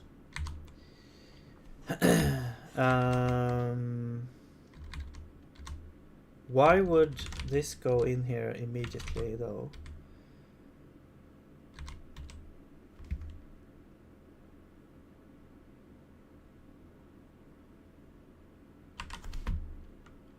Like, it goes in here. It says that... Oh, because it's updated. Wait. Updated.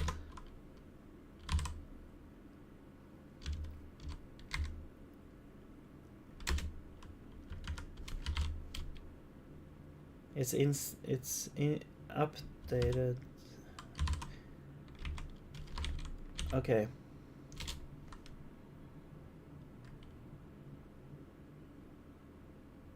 So if it's updated, the current frame shouldn't really change, right? So updated means like either it's at the start, I guess.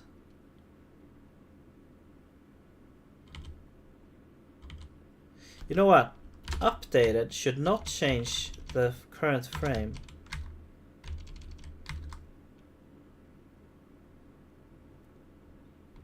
I don't think. Because we've already updated a bunch of variables in that case. I think it should only like do this part here. I'm not sure I even need this updated thing. No. Let's just remove this and see.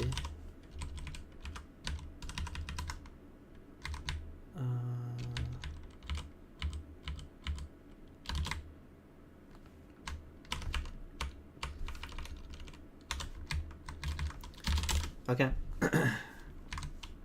Because I think the idea was that when you set a new animation, it's gonna like we have to update the graphics, so something like that. I don't remember. This was some time ago. Okay, there we go. Now it's starting immediately here. Okay, I don't know why it, like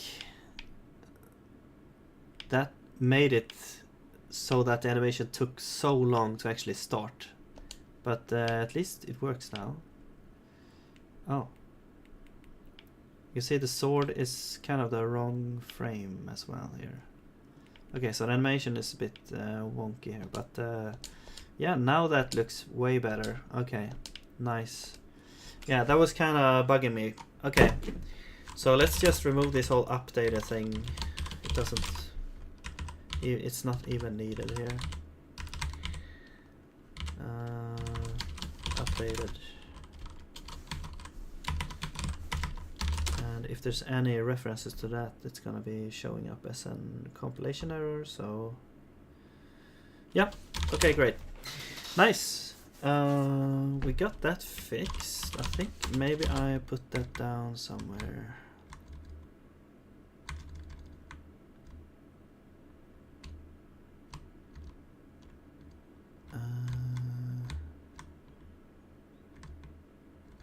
Wait. Yeah, some of these are actually done. Like this.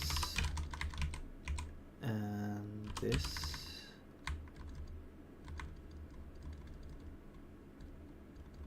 Okay. Alright, so the animation bug is fixed. I don't think I actually put that in somewhere. Oh yeah, so I want to fix like while attacking, you should still be able to do something. So let's do that, I think.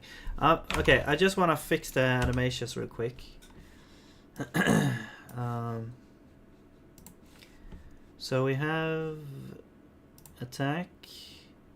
No, not attack. We have walk version 3. So it starts out at the lower thing, at like that. Wait, is it the idle? No, not that one. Idle version 2 was the one that looked weird, right?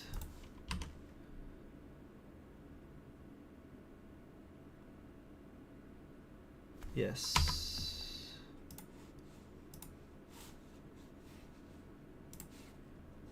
But that was not how it looked.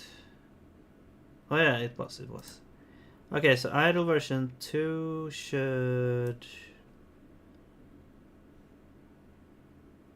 be...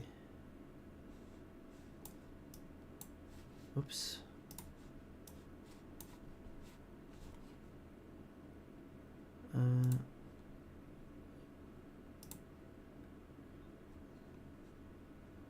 Walk.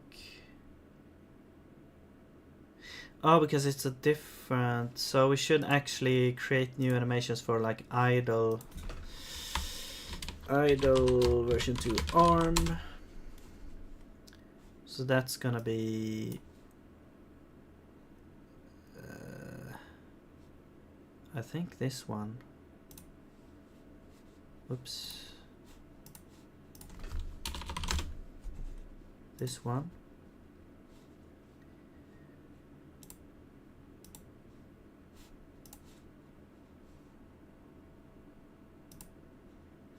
Yes, and then idle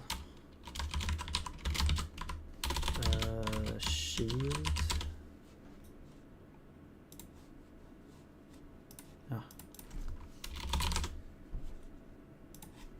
And idle version 2 weapon.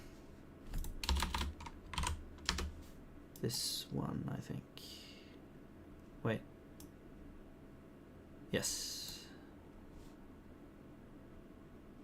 I think so, yeah. Alright. Okay, so let's save that. And let's go over here. Import animations. And let's go to our list of animations and add those. I go to arm, weapon or shield, and weapon. And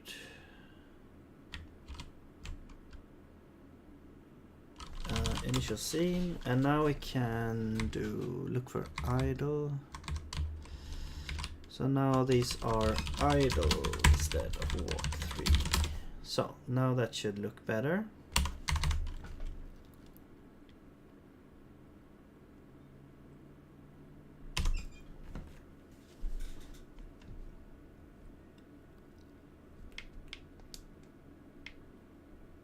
Yeah.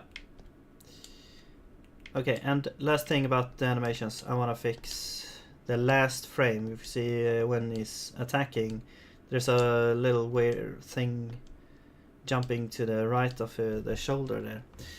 So I think that's just I wonder if that is that this is the wrong. Let's see, attack. So it's gonna be sword version 2. Oh yeah, it's because this one doesn't have origin set. So let's change the origin to 8 and save, and now we can import that again, and we can, oh wait, this is the wrong thing. Import and rerun this, and now that's fixed. Okay, cool.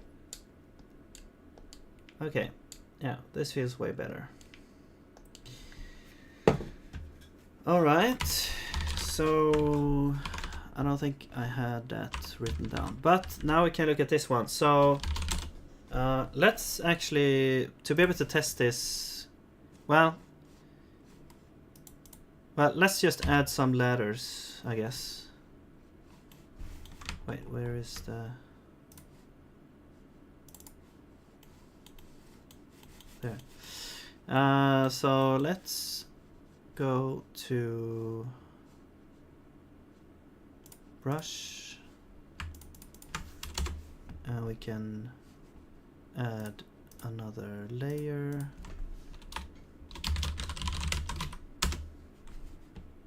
And we'll add this ladder here.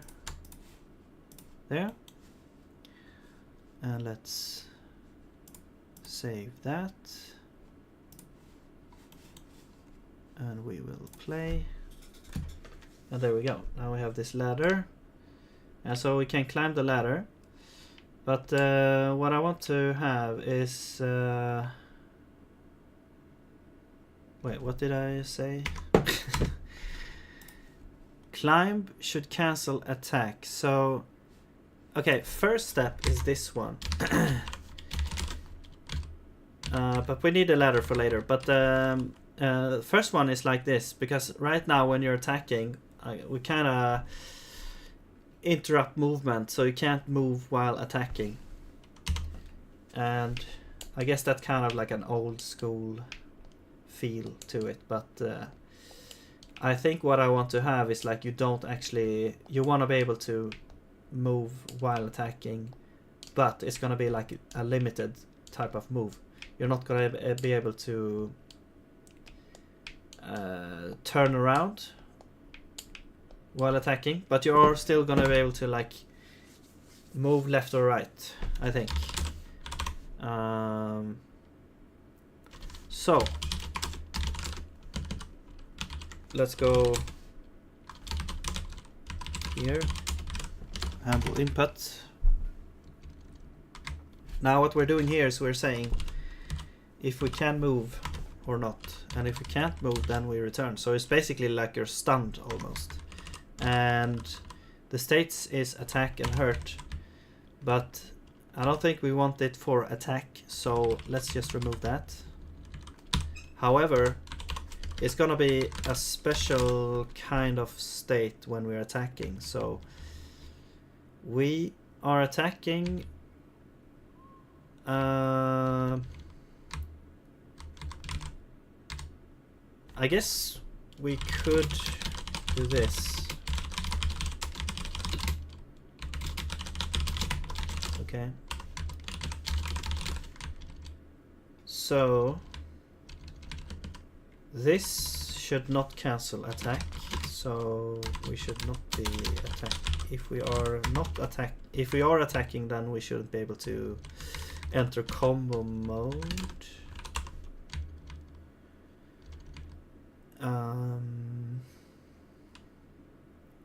Yeah, we should be able to start climbing if we are attacking, so that should cancel the attack. If you're climbing, then we're not attacking. Ducking, I don't think we should be able to start ducking while attacking, so we should check if we are not attacking. This we should still be able to do, but we shouldn't change the state to walk, so we should add one here, and is not attacking. So we're not changing the state, but we are able to move around. Okay, and then you should also be able to jump, I think, even if you're attacking. Wait, but then that's a conflict of state. Okay, maybe you shouldn't, maybe you can't jump while attacking.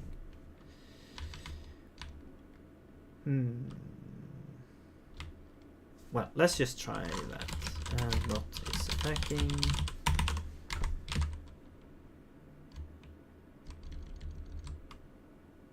And if we're not climbing, alright. Let's say, so this one as well, but that checks for jump state, so that's fine. Here we are attacking, yes. So we cannot spam attack like that. We have to wait until the attack is over. That's fine. Then we have... Wait. Alright, so that's when doing the special attack. I don't really care about that for now. Guess that's probably gonna change. And this one, so if we have not changed state, we're not intending to move, and the state is not equal to idle, not equal to jump, then we idle. So we never came here before if we are attacking. I also want to check like if we are attacking, so if we are attacking, we don't want to change the state to idle.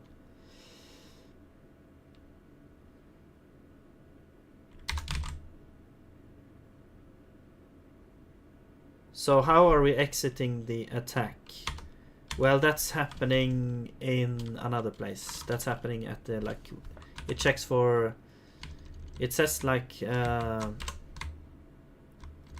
yeah, it sets a timer to the duration of the attack animation. And then we check that at another place to end the attack state.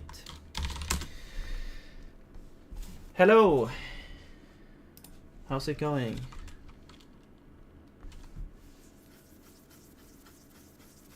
How do you say your name? Immortal405. Welcome. Sorry, I haven't looked at the messages recently.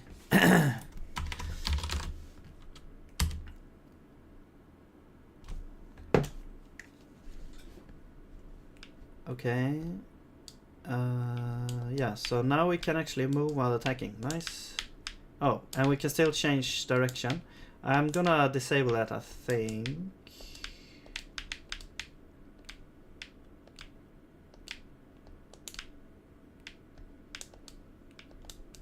And you can't jump while attacking either, so that's fine. But you can start to climb. Wait. Interesting. You're kind of stuck in a weird animation here. Okay. Oh, I think it's because... Wait, let me check. Let me enable the attack hitbox so we can see if we're actually still attacking. I don't think we are because we are in climb state, but let's see. No.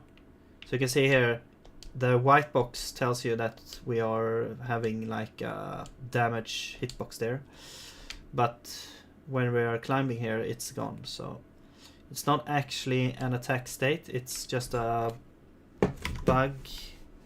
I think when we change the state to climb, we don't actually handle all the animations correctly. Let's see. This should be in here. Yeah, so here we're setting the animation of the main entity, but we do have other entities that we, like these ones. We have weapon, arm and shield, so these ones, when we're climbing, I think we should just remove those.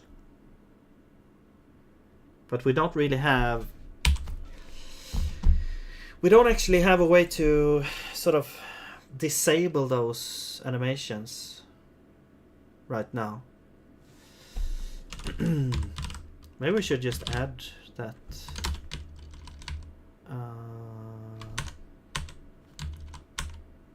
Here. We could set like visible or enabled or...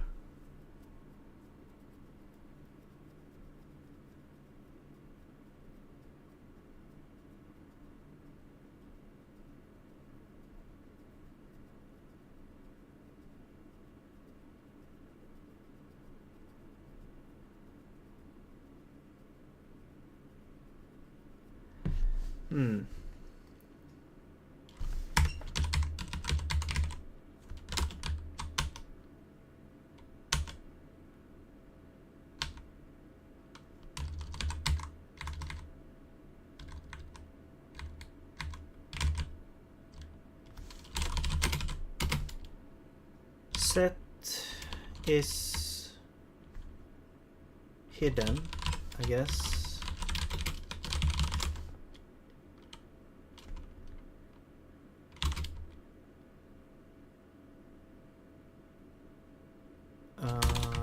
Yeah, I'm not totally sure about this. Putting it here, maybe it should be at the texture level instead. No, let's just put it here. So what we need is we need a registry to say we're gonna grab the texture component, I think, like this.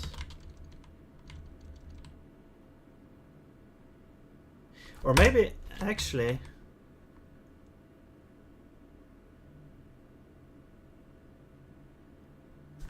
wait.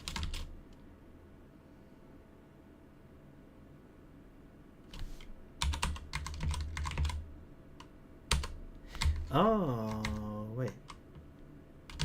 Yeah. Maybe we'll do this. Maybe we'll... No, that's stupid. Yeah, I was thinking of a stupid idea. Never mind. So... when we call get current texture, we call this. This is like the thing that will end. So this is like a totally new structure. But that's the data that's going to end up in the component. And from here we could probably add, so this is now in the game editor territory, so I need to switch the project in order to fix this here. But I think that,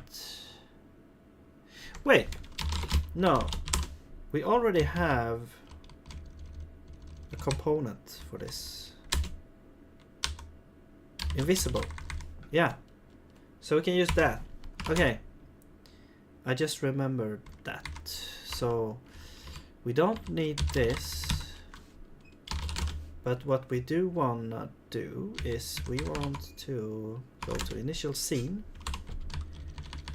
And actually what we could do is we could define some extra functions here, like hide entity. So this would be initial scene and entity. And what we simply do is we do add, yeah, this is conventionally called scene. So add invisible. And we need to bring this in somewhere. I guess here. Wait. Texture component. Yeah, here. Invisible. Do you have initialize? No. So it's just gonna be this. And then we have show. So show entity will be remove. Okay. Now I'm not sure if it adds multiple components. I'm pretty sure this only allows like one component per entity. So if you try to hide the same entity twice, then maybe this will be like an error. I'm not actually sure, but I guess we'll find that out when that happens, I guess.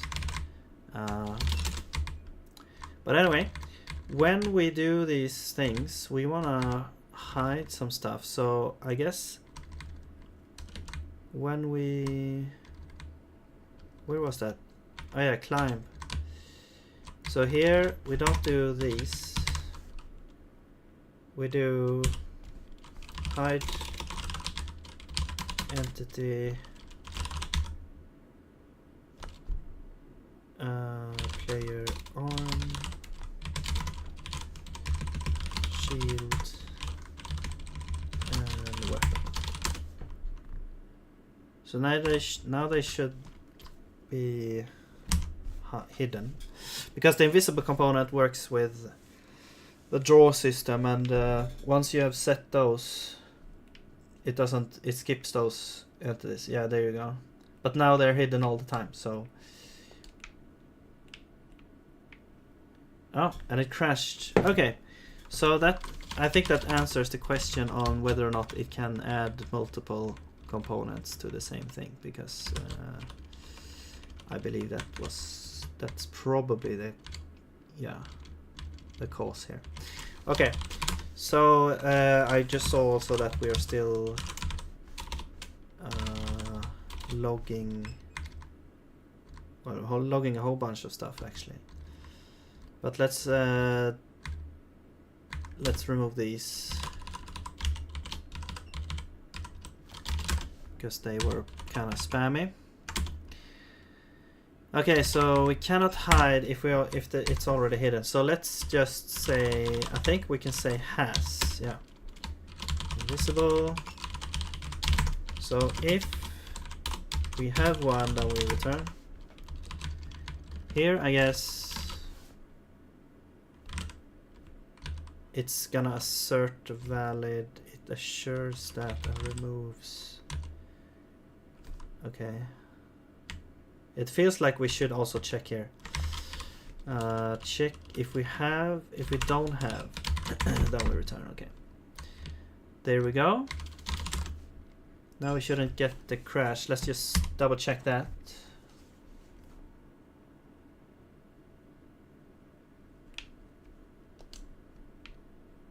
And let's climb again. Okay, there we go. Now we should also do that for maybe some of these other ones. Maybe hurt. I don't know. I haven't done those animations in the new style yet, so. But these ones we should actually do show. And walk we should also do show, and then this one. Alright, so now they should be restored. Oh, compilation errors. Wait, remove. Oh, so this is invisible. And then this. Yeah, okay, that makes sense. Excuse me. Alright.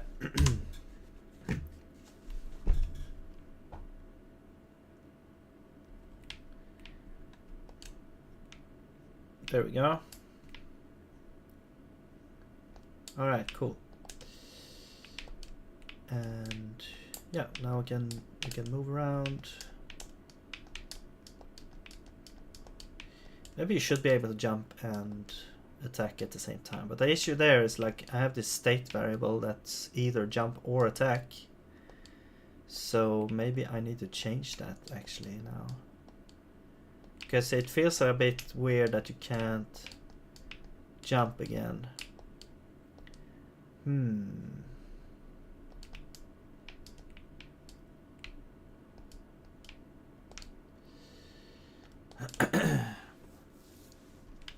Yeah.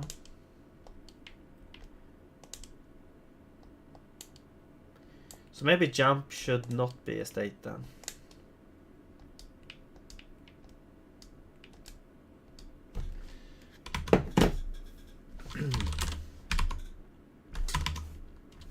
I mean, yeah, because if we can make it not into a state, then that fixes the issue, I believe, because then you can have jump and attack at the same time. Did we do? Yeah, we did this one, and this one also is like it already works. Okay, we also have this invincibility frames, which I want to add as well. But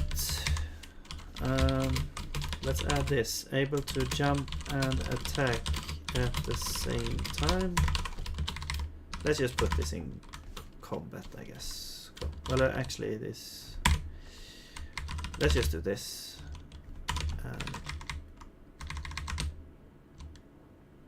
Movement. Yeah, whatever. Let's do this. Okay, able to jump and attack at the same time. So,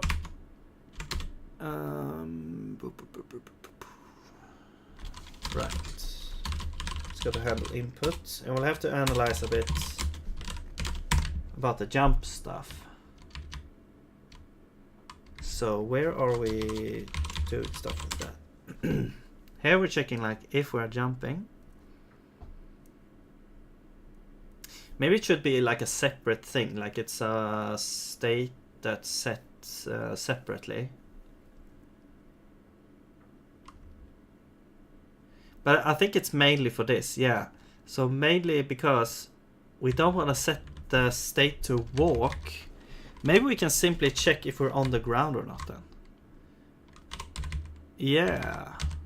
Because what this does is basically it's gonna set the animation later to walking. So Let's actually do that. So if we remove jump as a state, again, we don't want that. And then we can remove this, and we can do some stuff. So here, actually, let's just check. Let's just do is on ground. Wait, where is that? Oh, it's player component on ground.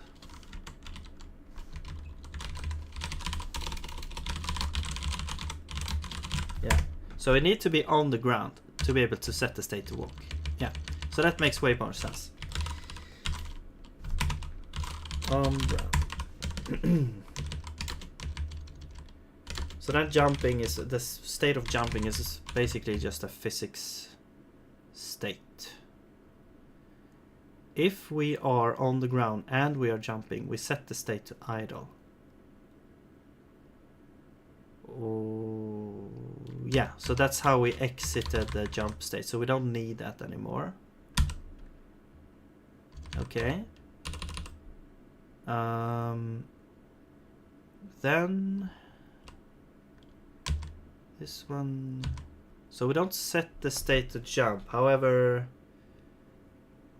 I think what we did was we set it to idle if we're not climbing, right? If we're climbing and we jump, no, if we're climbing and we jump, we set it to idle. Yeah, because we want to exit the climb state if we're climbing and we want to jump, we want to exit the climb state. So we set this to idle. Okay, and then here we can simply check if we are on the ground instead, or if we're not on the ground, I guess. On ground. Yeah, if we're not on the ground. Well, if we are on the ground, then the velocity is already 0, so I guess that doesn't really matter, but anyway. Okay, I think that should be fine. I have one down here as well. So now I think we can simply remove this now, because they simply wanted to prevent the state from to be changed from jump. There. Okay. No more errors. Okay, we have one error here. Oh yeah, so let's just remove this. Oh yeah, actually, that's a good point there, Mr. Code or error. Here we do want to set the jump animation. We want to have a jump animation, but that's gonna be a different thing. So we need some way of entering the jump animation though. But I think we will, I mean, we don't really have a jump animation, so let's not worry about that for now. I think that's gonna be like a separate state that we're gonna set.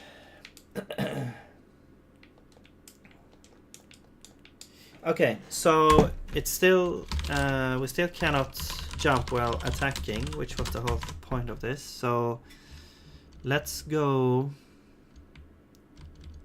to jump. Okay, yeah. So we can just remove this now, so we can still attack while, or jump while attacking.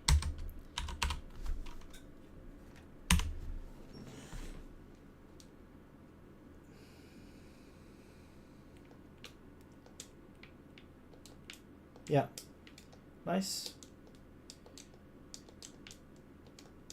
And that, I mean, that really helps with mobility here, because it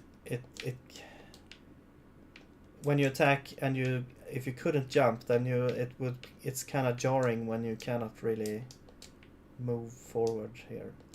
at the same time, or like move upwards. And I feel like having a good tight controls is a key ingredient into a good game. Why can't I move up now? Oh, okay. So I think this is why we cannot move up when climbing, unless we're holding down the jump button. So okay, we want to check and if we're not climbing and if player component state is not equal to climb.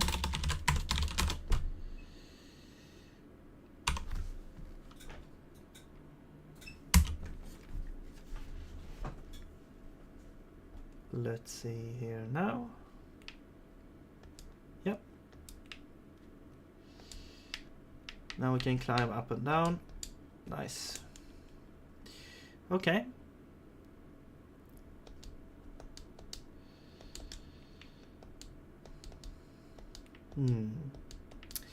I think the attack needs a little bit work. I mean, what I'm gonna do is I'm gonna implement sort of a 2 combo attack. Like, he attacks in one way, and then if you're quick enough, you press again. It's gonna, well, I mean, it's not hard to be quick here, but enough here. But if you attack once, it slices one way, and if you attack it again, it's gonna slice back again. Okay, now that feels way better.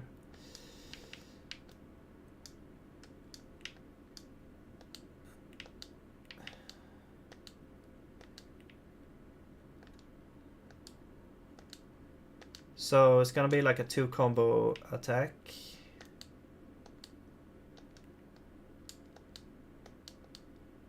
Because right now it feels like you should be, when I should be able to attack again, it just doesn't attack. Because there's like a cooldown that you have to wait until the animation is done. So should we implement that now, or the invincibility? Maybe we should do the invincibility frames first.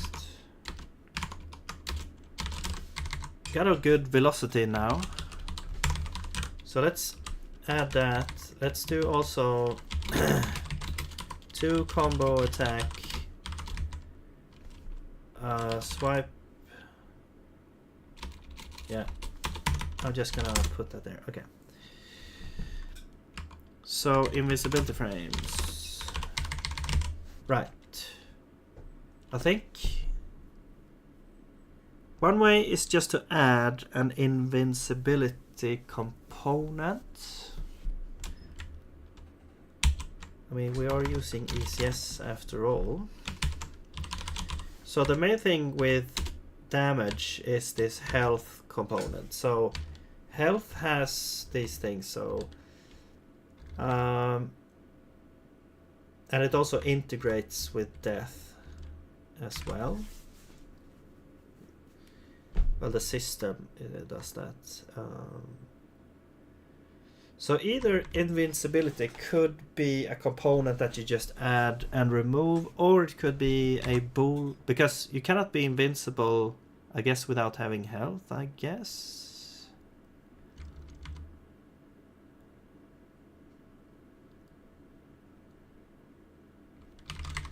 We could just add it here and then change that later easily, I guess.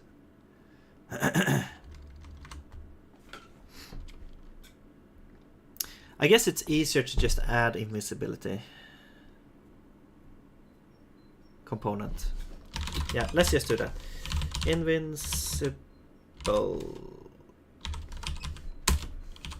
Okay, so invincible. I mean, it's very easy to just add a component, and it doesn't really need anything, but since the ECS system that I'm using does not like it when you have empty structs, we need to add something there, so I usually add like an enable bool equals true.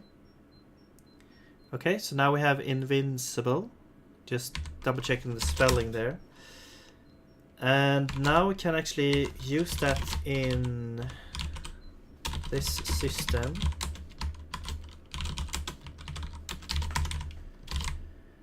And we'll just check. This hurt. Yeah, I guess we could add pending damage, but when we're here and we're checking for pending damage, we also want to check is invincible. Invincible. Then view get. Well, it's gonna be try get. Wait, no, not view get. It's gonna be registry try or has invincible. And I realize we're not actually using the enabled bool here, but yeah, it's just there for show basically. And if invincible is enabled, basically means do you have the component or not. So if we have the component, then we are invincible, and then we don't actually really need to do anything of any of these things. What we do want to do is we want to, I guess we want to just reset the pending damage. So if we are invincible, then oh yeah, we need this as well. Let's do this. Okay, then pending damage is 0, and we simply return.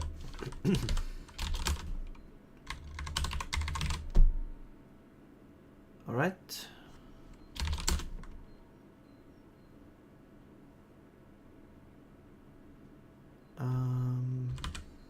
Yeah.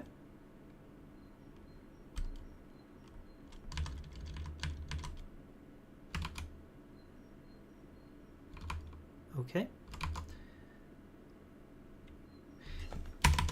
So, yeah, another thing, maybe we should add that as a setting here. We could actually add invincibility. So invincibility. It's a hard word. Invisibility duration, I guess.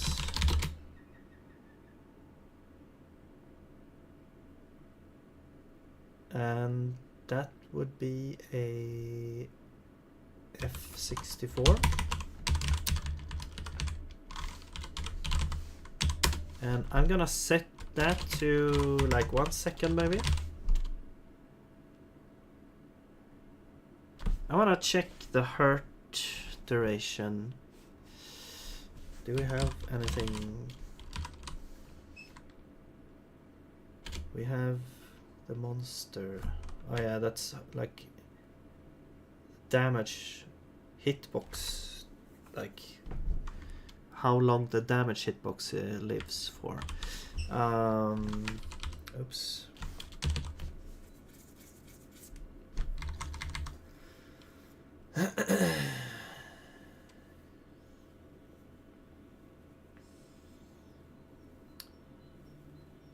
Okay, whatever. I'm just gonna set it to 1 and we can fine tune it. Let's see. So if we are damaged here and we don't die, else if this is more than 0, well, okay, I guess we can do it here. If, I guess, let's do if health. Okay, let's just move this in here. So if you don't die, then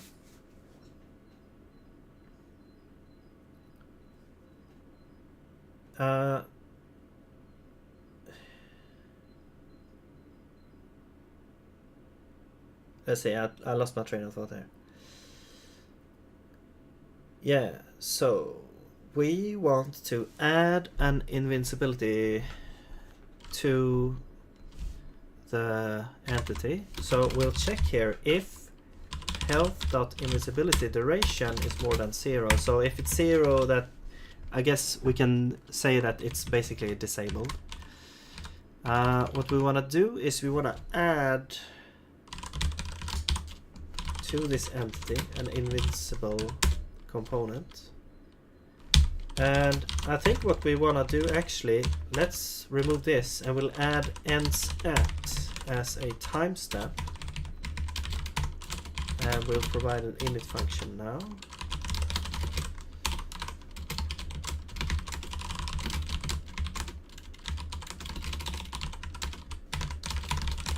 Okay, so now we can decide when it will end. And this will be t plus invisibility duration.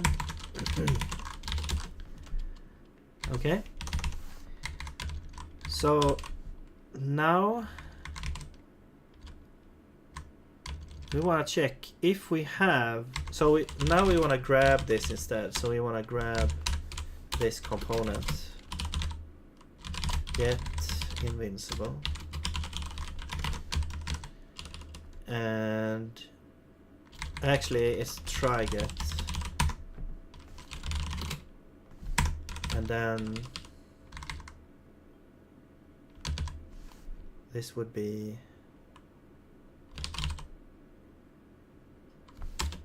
if invincible is not equal to null and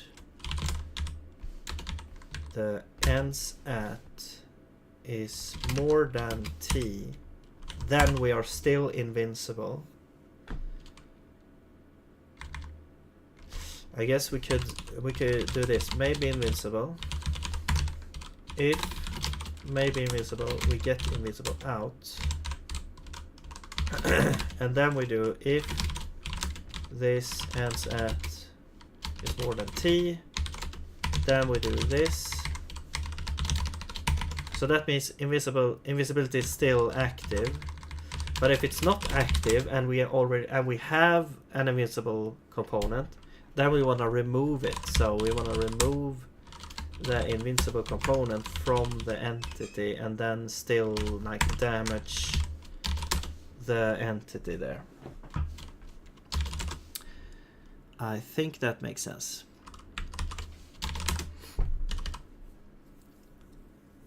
All right. So now actually this is part of the health system, so we don't really actually need to do anything anywhere else.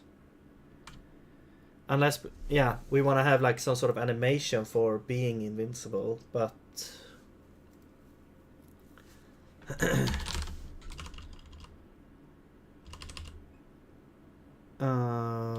yeah, and then the duration, I'm not sure if 1 second is like good enough, but let's try it out and see. So this should actually work for both the player and the monster now.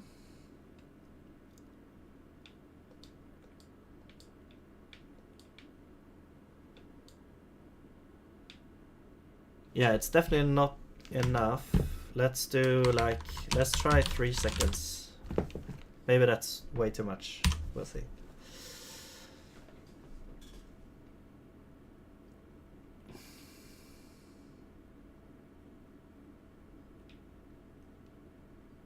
Okay, maybe it doesn't actually work then. Oh wait, you know what?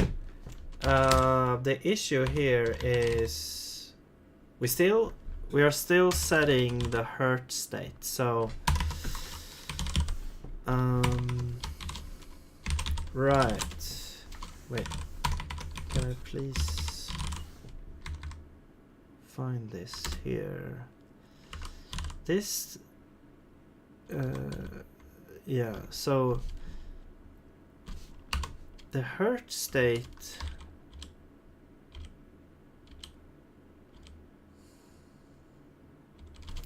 yeah, if we go to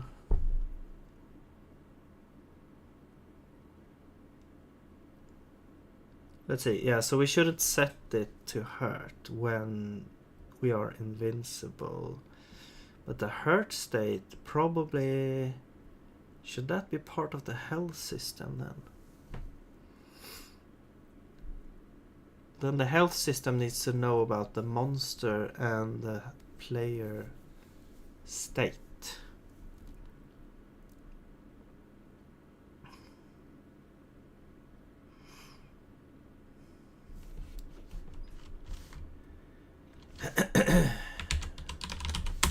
I mean, it already knows a lot, I guess. But it's all like health, damage, and death related stuff, so... I mean, what we could do is move the hurt state things here then, so...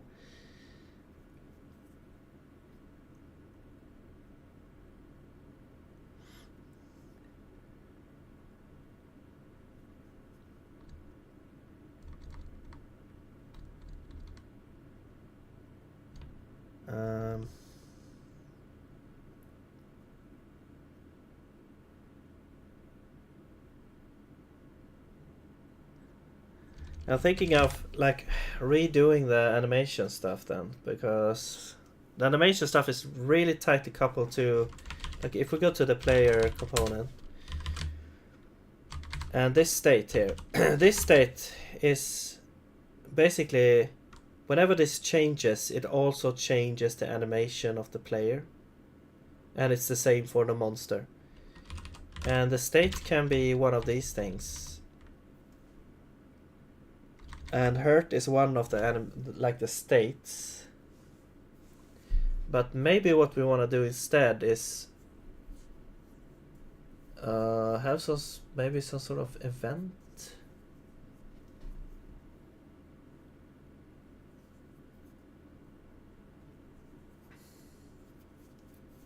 That sets the animation to hurt. I mean, I guess it should still be some sort of... Yeah, it should still be some sort of state, because there's more happening than just the animation. It's like the player gets stun locked or stunned, so you can't move, you can't do anything. And then when you come out of the hurt state, you can go ahead and move, but you're still invincible for...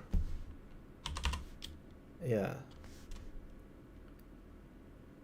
But you shouldn't be able to enter the hurt state if you're invincible. Let's just add it here. That's the easiest right now. So... no. Monster health. Yeah. When we try to hurt the monster... Let's see. Can we search for state equals to hurt? No?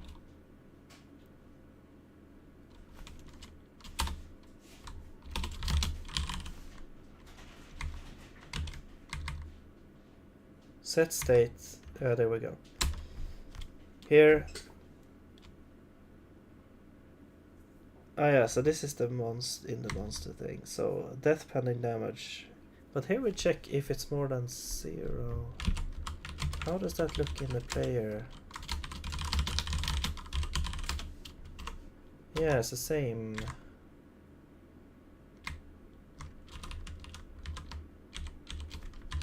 This one is called here. So right, because this is a separate like step, update step.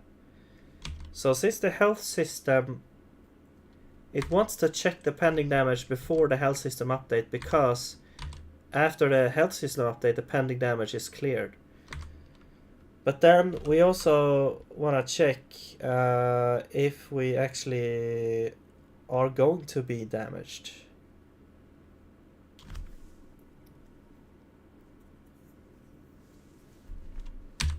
So maybe we should do like a pre-update in the health system. It's getting a bit convoluted here, but I guess that makes sort of sense. I don't know. Check invincibility, I guess. or update.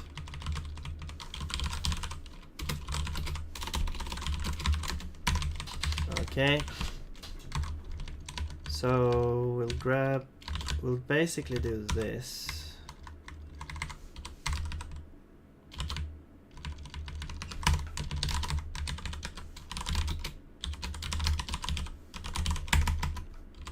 So the idea is we do this before we check the pending damage, then we check the pending damage and set the play state to hurt if we have pending damage. So this will basically clear the pending damage if we are invincible, and it will also handle like removing invisibility. Actually, maybe this should be like in the invincible system. The invincible system should have its own system. Yeah, invincible. Okay, so let's do that. That makes way more sense. Okay. And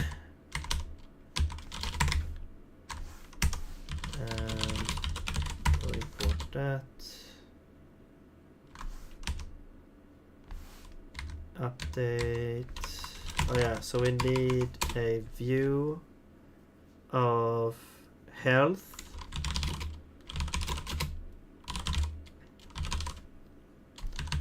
I guess basic view, health components.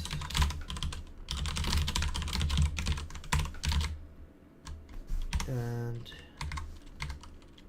let's just do an iterator.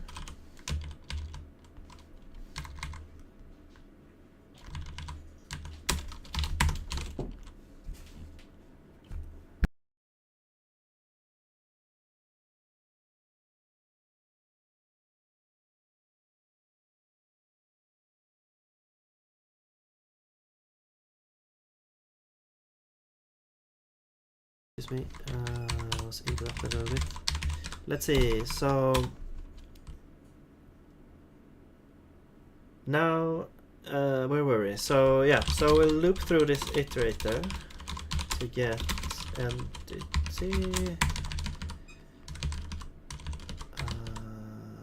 Yes, and now we'll move this in here. Alright, so we're looping through all of the health component entities, and we're checking for if they have invincibility. Well, I guess, I mean, yeah, instead of doing basic view, we could do, we could just check for both of these, because we don't really care about the other. So let's just check for both, and then we don't have any excludes there. And if no, wait, because we want to handle these cases also. Right. Actually, this shouldn't really matter. No, wait. No, I'm stupid. We have invincible. If we don't have invincible, we don't care. So, yeah. This is gonna be view get invincible entity. There we go. Oh yeah, and we need T here as well. And now here we can get health as well.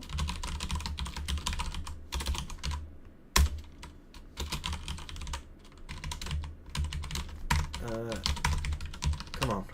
There. And then we don't return here because then we end everything.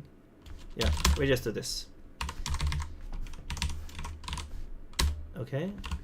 And then here we don't care about this. Here. Yeah, we can still add invincible here. I guess maybe... No. Yeah, let's just add invincible here. I don't care. That should be fine. But now... Yeah, if we took damage, then we want to do it. Okay. Yeah, if we took damage and we're still alive, we add invincible. Yeah. Okay, now let's go to our initial scene, and we can now use this here. So in this, we need the system. Let's add it here with the health stuff. Invincible system, I think. Maybe a bit weird name. Invincible system. Scene.registry, scene.t. Okay. Okay, we got some errors here.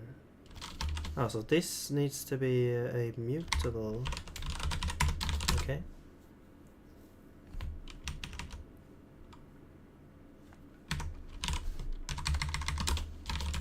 All right. Right. So now the health system adds an invincible when we're hurt. Next, let's go to the update system here. Next frame, we are still invincible, and we remove any pending damage that happened before this here. Now when the player system checks for pending damage,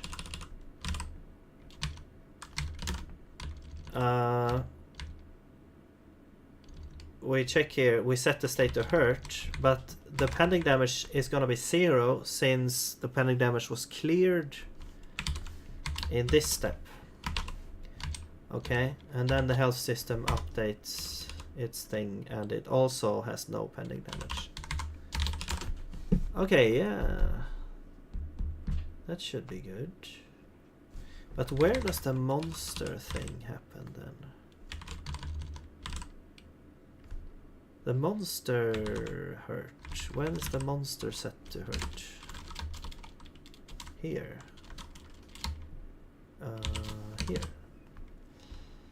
So this just happens like straight off here. So this one will not get the same thing, because we need to move this into its own update, just as we're doing here. So let's just copy this, go to monster, and we'll paste this in here. And this one, I guess we can copy that as well. Although this is now entity.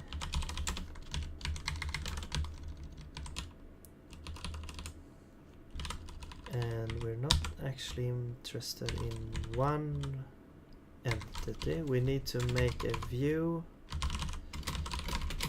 of monsters.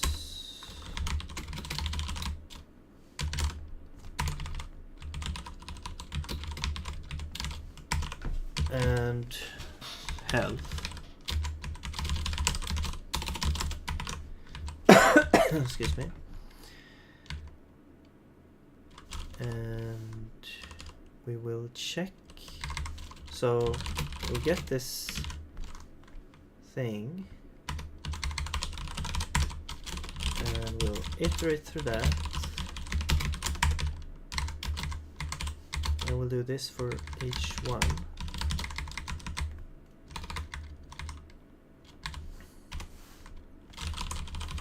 I mean, this feels like we're defining a system for like some sort of hurt component or something. But let's just do this. So we'll grab the, I guess we can call this like state component to make it more general. And the health, but we can use view instead of registry. Okay, and we check pending damage. Otherwise, we do state component. We set the state to hurt. Oh yeah, the duration is different, but this is gonna be just monster hurter. Wait. Oh, get animation duration. Okay. Right. But wait, get animation duration. Isn't this gonna be a mismatch? Since we haven't set the animation yet.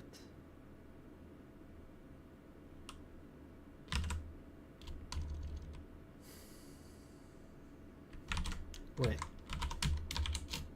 Oh, we're setting it here. Okay. Yeah. So we set it and then we check it. Okay. There.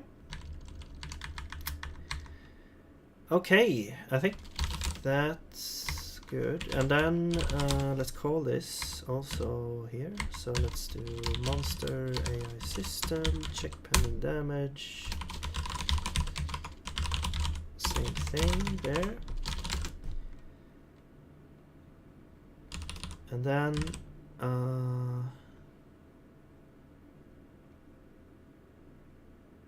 what else?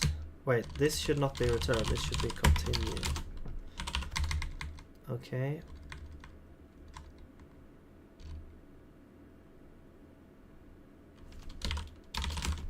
Now, oh yeah, also let's wait, where was this? Here. Now we don't need to do any of these. Do we even need this now? No. And yeah.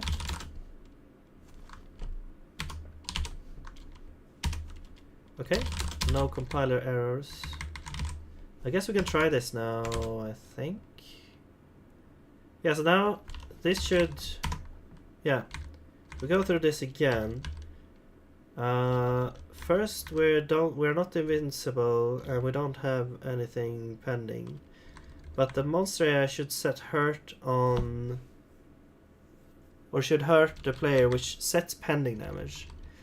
And that goes down, well, it actually goes in here and sets hurt.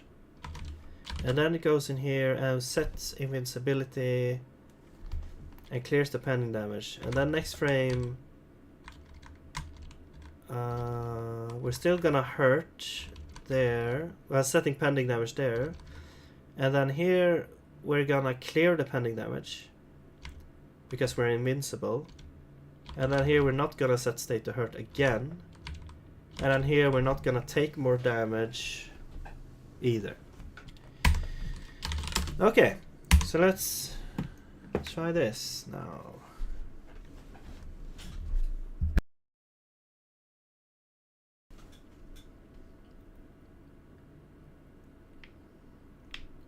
Okay, we can move around and then we get hurt again. Nice. So we don't really see that we get hurt though, but or I mean we see that we get hurt, but we don't see the invincibility frames. I guess we could add like a little effect maybe to that. I don't know if that's gonna show up correctly. I don't know how to actually do that in a good way. Well, anyway, I think what we do is we will set this back to, let's test 1 second and see. Maybe we need to tweak it to like, I don't know, 1.5 or I don't know. But let's test it now anyway.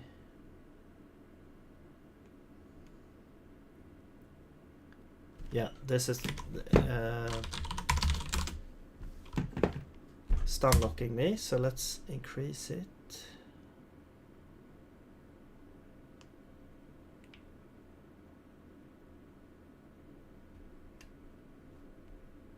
Okay.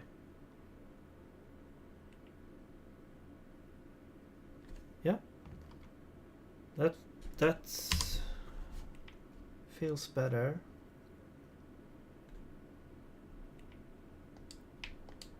And you can get away and just in time here too.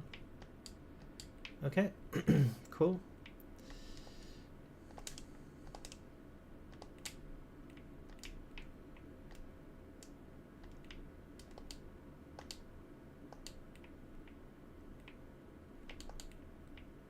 And it also works for the monster as well. However, I think the monster should maybe not even have invisibility frames. So if we go to first of all, let's go to the player component or player system, because this is where we actually wait, yeah, we're hurting the monster. No, so we wanna, oh yeah, so here we're checking if the monster's already hurt. I think, yeah, okay, so I think why we do this is because we don't, because the way we are checking this is each frame we have this hitbox that checks for if the monster is colliding with this hitbox, and if we have the if we remove this, then it's gonna be like each frame the monster is gonna get damaged. So it's gonna be more like, what we need is more like each player attack can damage each monster once. I think that's more like what we want to have.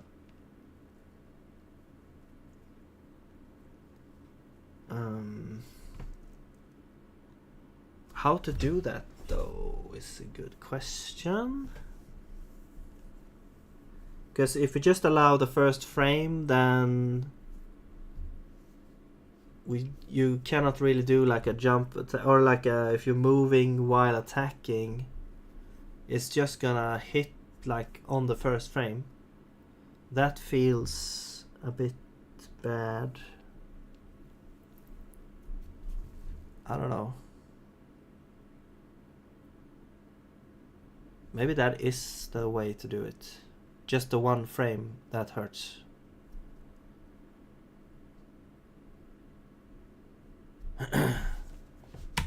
We can try that. But I don't really like that. Okay, well, it kind of depends on what kind of attack you're doing, I guess. Like, if you think about, like, Castlevania, like the first Castlevania, when the whip hits and you kind of fall and you hit, like, the whip stays in, like, a fully extended state for quite a while, and it still can hit stuff on the way down. Or things can move into it and still get hurt. So that's kind of what the effect that I was going for here. But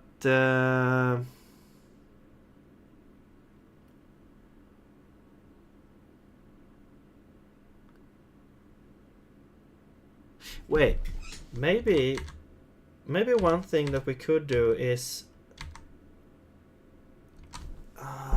remove the hurt state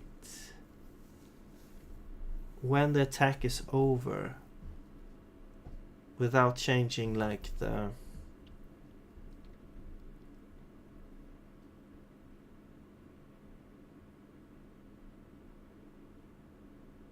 animation.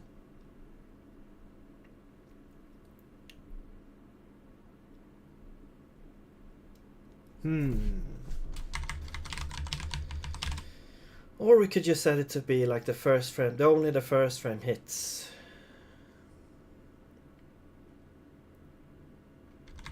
That's more like Hollow Knight, I guess.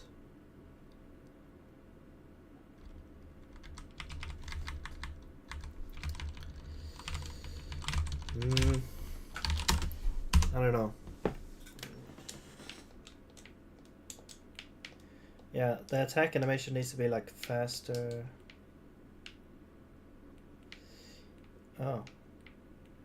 Also, if you're standing on a ladder and pressing up, it like snaps to the ladder. I should probably disable that. Okay, let me just write that down real quick. When standing on top of a ladder. Disable climbing when pressing up.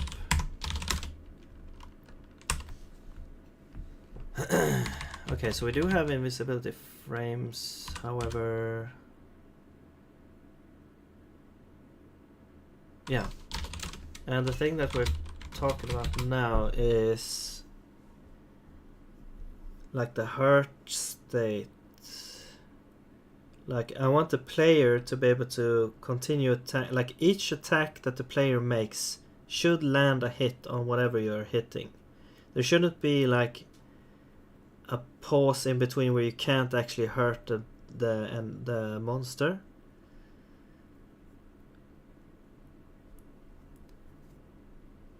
So it's like each player attack should hurt the monster, or rather the monsters should not have invincibility frames or prevent damage from attacks, I guess. But prevent like frame damage, I guess. I don't know what to call it, like damaging each frame from one attack. Okay. Excuse me.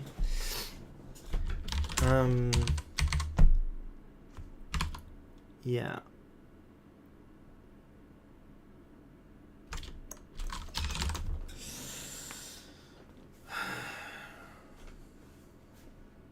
So yeah, so what I was saying is, if we want to have like a frame instant attack, then the attack should be way quicker.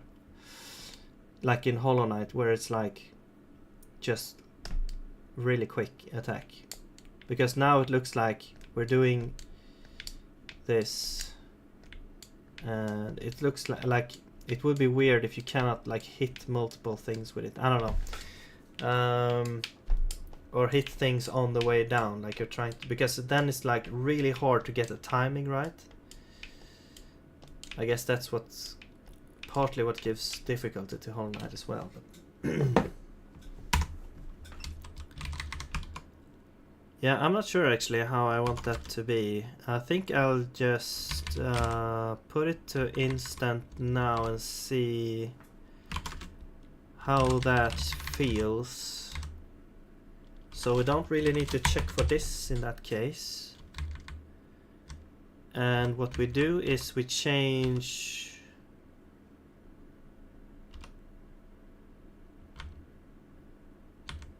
Let's see. If we go to initial scene and enable this. So when we draw the hitbox here, this is mimicking. So this is a debug function where we draw the hitbox, and it's mimicking the timing of the actual attack when the attack hurts as well. So basically, we're just checking if the state is attack, and we are getting the hitbox here. We're drawing this thing. Okay. Yeah. If we go to player system, then yeah, if the thing is attack, oh yeah, we do have this attack end at, I think but then we set the state to idle. Wait, but what? I think we could do this. We could add so that it ends at, but we could also have attack hurts end at, or ends at. I don't know. This one could govern like when does it stop hurting. And we could just say that, yeah, it's just going to be one frame.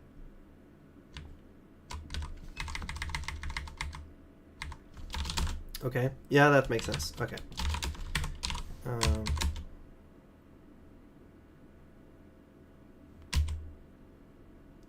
Let's see. Oh yeah, now we don't really need to look for that either. Let's just do this. Okay.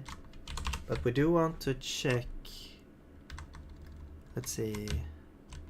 If it's ended, then we end it. Otherwise, if the attack hurt ends at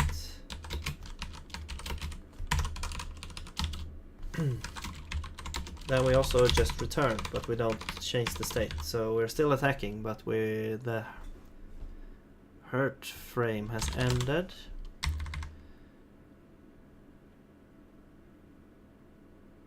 Yes, okay.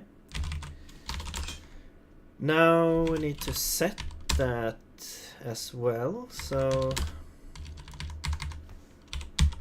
here attack hurts and at.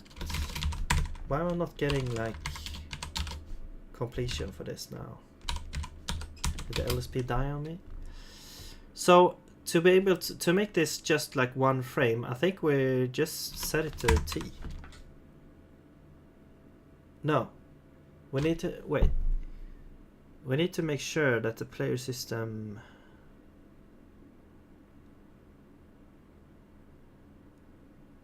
maybe this was a bad idea. I mean, it depends on if this happens.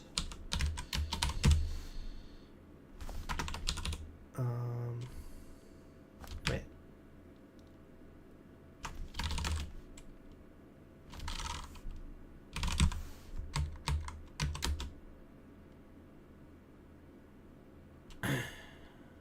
Okay, actually, either actually we do this.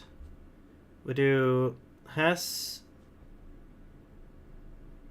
hurt has or is active, I guess. Is hurting.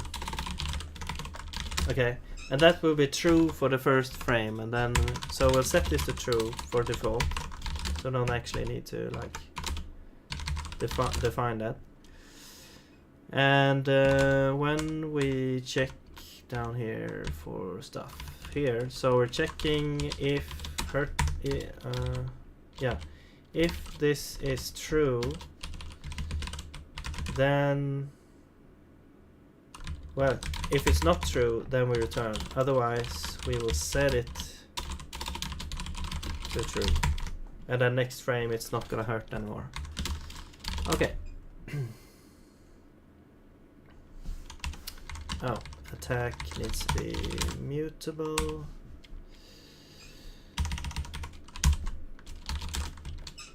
Wait, what's happening? Okay, so no more compiler errors. So now that should all be fine.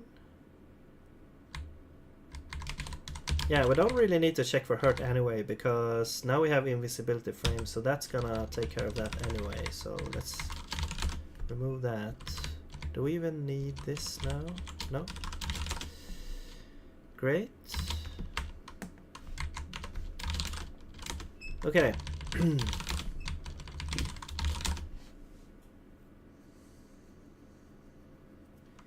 And I guess we could do the same for monster here. So we don't... Yeah, somewhere we are playing... So this one, we're checking if the player's hurt, and then we are basically disabling the attack damage. Do we need to keep this run still?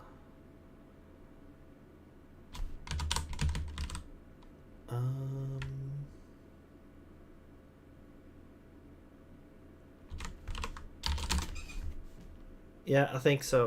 I think we need that.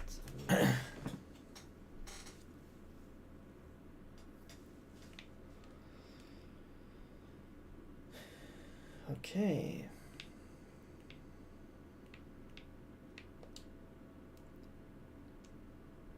Right, so what okay.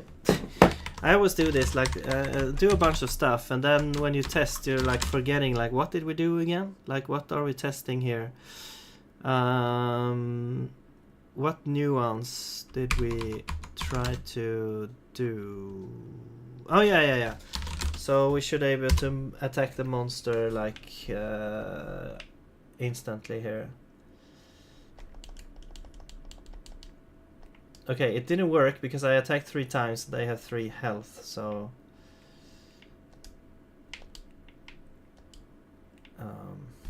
yeah. Oh yeah. We should also, yeah, so they have invincibility frame, so we should remove that. And let's go to our monster definition here. And where is the health component? So here's the health component, and should we add this here? Let's just add this as a thing here. And yeah.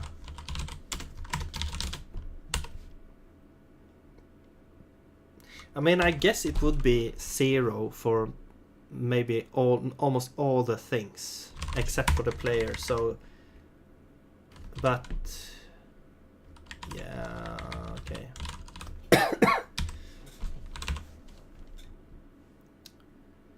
Okay, let's do this, and then when we initialize the player, we go down to health. So here we grab the health component.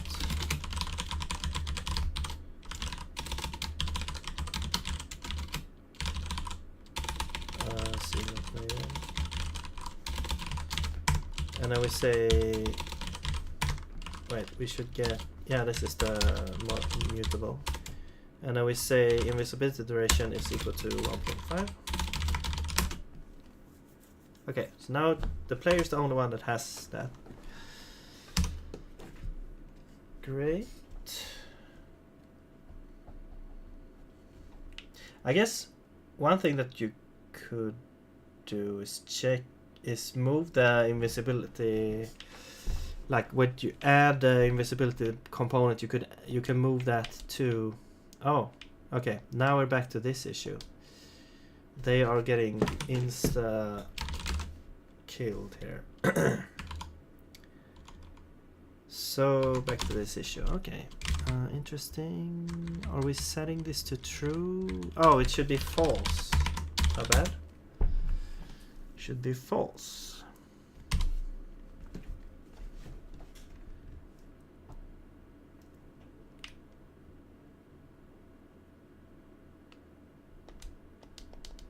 There we go. There we go. Okay, yeah. Nice. Okay, so that works. We just need to...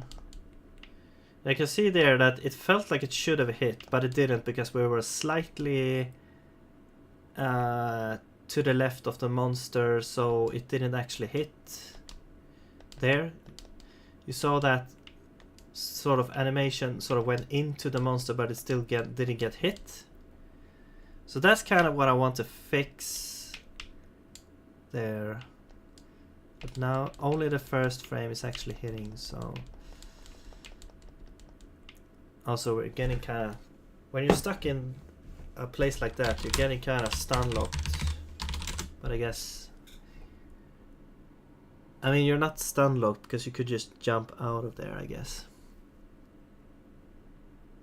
But anyway, okay, so I think we still want to have like multiple frame hurting thing. But how would you implement that? Like each attack should be able to hurt each monster once, but it should still cover like multiple frames.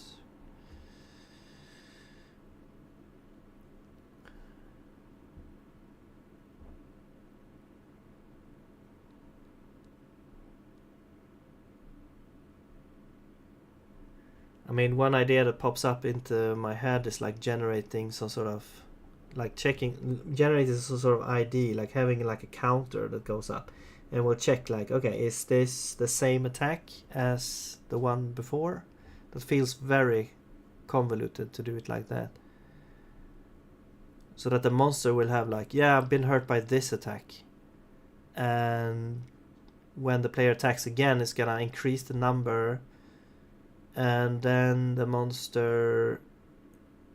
that's gonna be a mismatch of that ID, so the monster will be hurt again.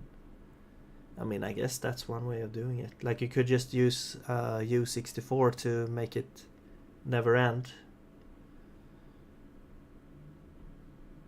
So it's just a counter that goes up. Each time you attack, it goes up by 1.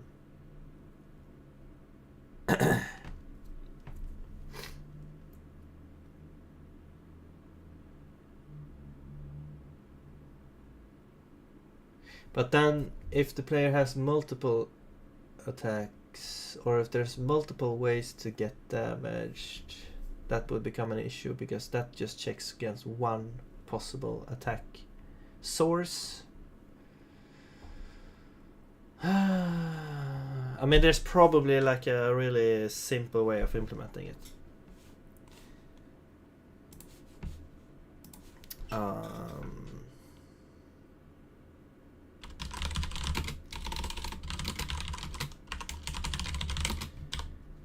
Damage again me one thing, I guess.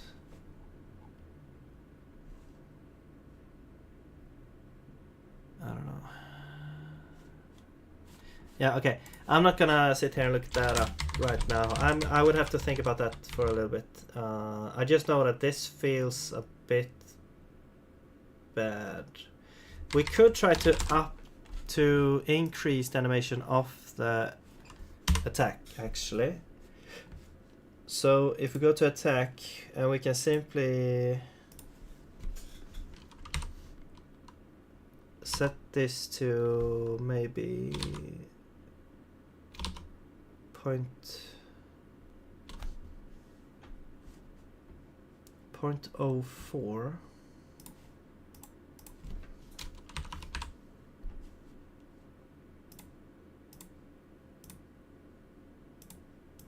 Yeah, that's the only two that has to change. Let's save that.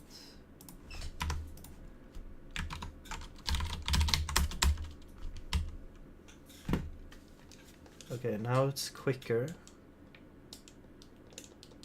I can attack quicker as well, since the animation is quicker.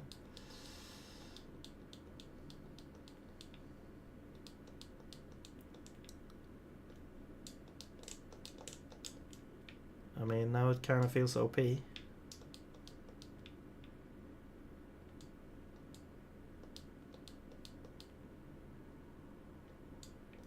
Let's see. Yeah. If I'm doing this, like I jump up and do this, it like, yeah, it feels like it should hit, but it doesn't hit. So that's why I think it's kind of, it feels kind of bad. I mean, it could just be like the hitbox of the attack as well, but I don't want the hitbox to be too large either. Yeah.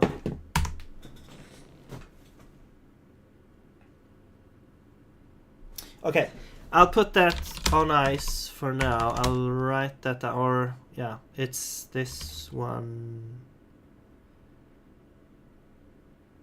No, but they are...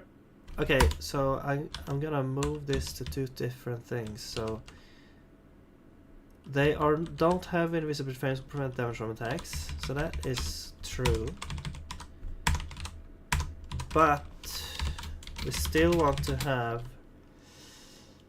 attacks should still hit.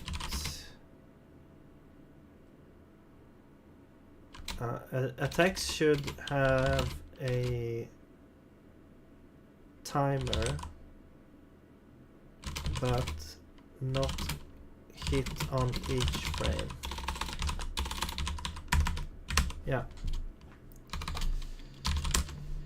All right.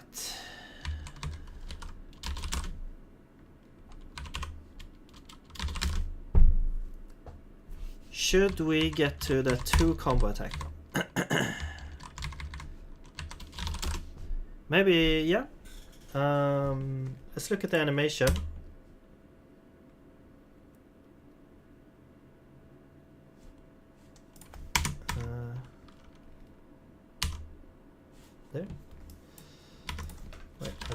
double check that I don't have multiple instances. Okay. So we have the first attack goes one way, the other attack goes the other way. It's a bit different timing as well. So let's...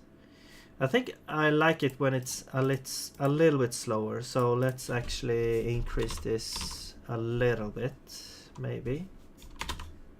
Let's keep it the same as the other one, 0.05. Yeah, so basically, yeah, we have the animation, and I think basically we just want to...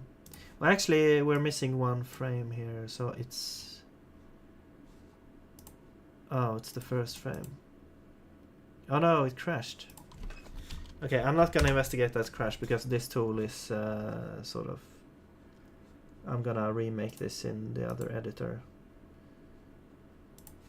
But yeah, we need to make this the same as the other animation here.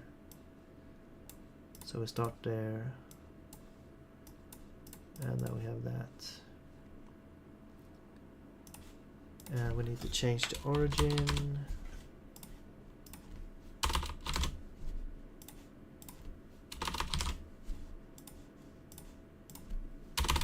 To 8.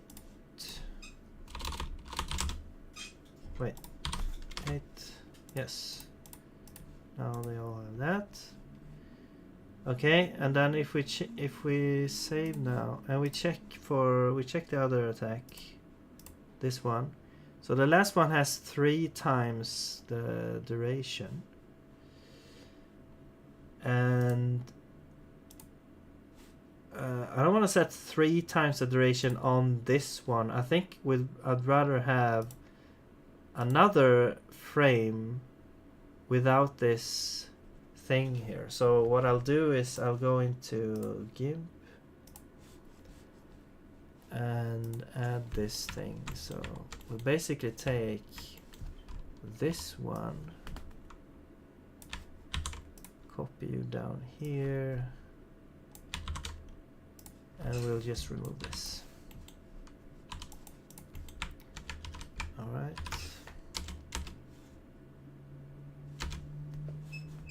And we'll go back here and we will reload the texture.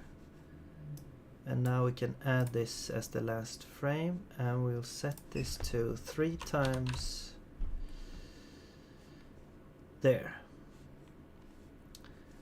And also origin. Okay, and then we save. Alright, so now we have these two. Oh yeah, and also this one should change. Wait, how do we do this here? We just have one extra. Oh, this one, yeah. And then we change this to 3 as well. Oops. 3. There we go. Alright, so now we have that. And we click that again to get the actual animation. This one, yeah. Okay, so let's go back to the code and import that. Alright, so where... Okay, so first off, do we have these animations added in the list? We do. Great. So how would we want to do this now? We may want to change this state here. Oh yeah, so here we have like multiple attack types. So we could have normal is the normal attack, of course. We could just add one that is like the other one. So this is like normal combo or something. It could be called like, I don't know, backward swing, forward swing, I don't know. Let's just call it like this for now. Okay, so we have a switch here. Yes, so now this one has another animation. And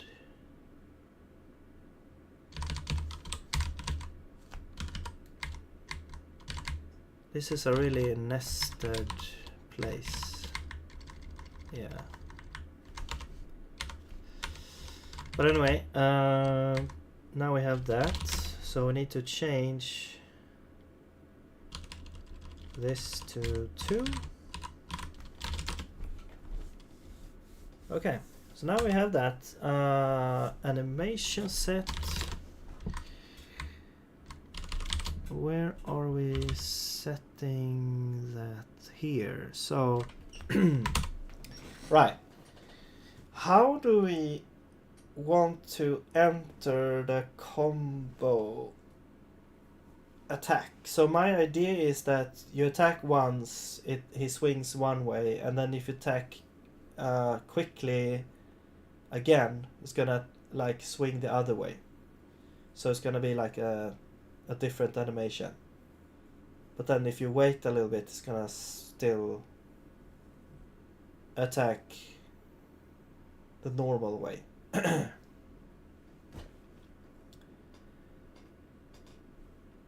So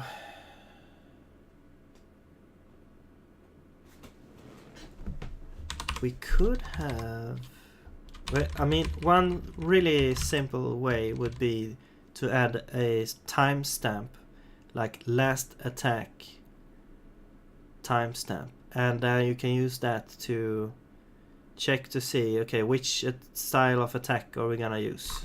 Let's just do that, because that feels like the really simple, easy way to do it. So let's just check, set this to 0, and whenever we set the state to attack,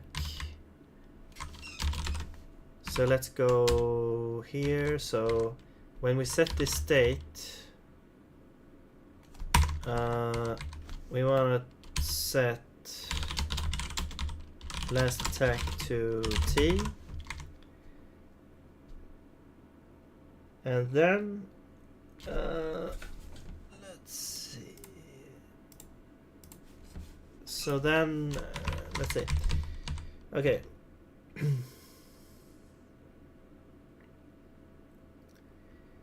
So here we want to say if last attack. Oh yeah, we should also keep track of the last attack type, I guess.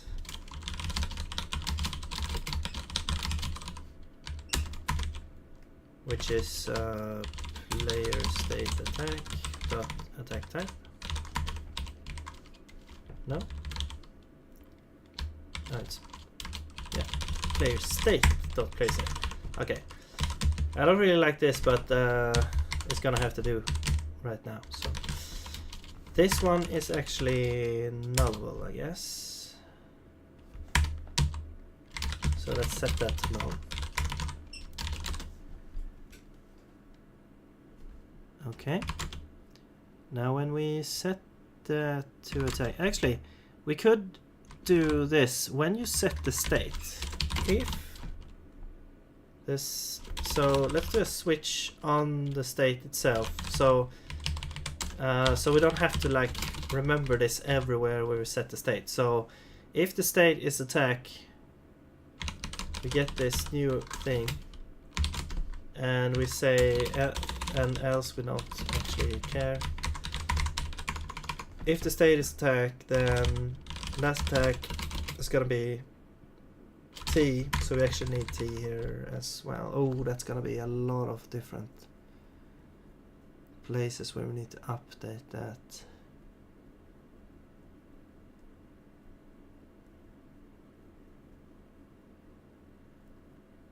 I mean, we could cheat and use Raylib, I guess. I've actually not opted to use that. I don't know really why.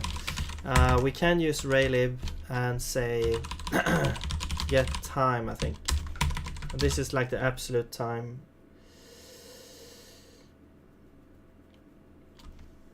Yeah. So Yeah, let's just cheat a little bit here and use that. I mean, it's not really cheating, it's, I guess.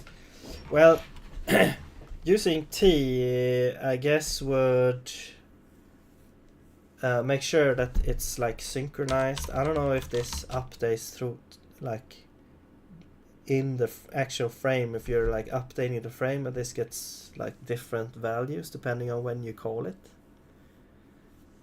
I don't know. But anyway, let's just do this, and so that's last attack. We call it last attack. It should be like last attack at. Okay, and then last attack type is going to be this. Alright, so now keep track of that. And here we don't need to set this now. And what we do is we say if last attack type is equal to normal, and wait, we need to check it if it's exists as well. Last attack type. Let's call it last attack type. If we have this, and if last attack type is normal, and last attack at is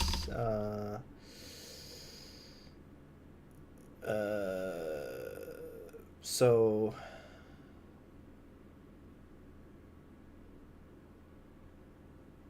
yeah, how would we check this? Like, it has to be in a certain like window from the last attack. What we really want to check is from the end of the attack, I guess.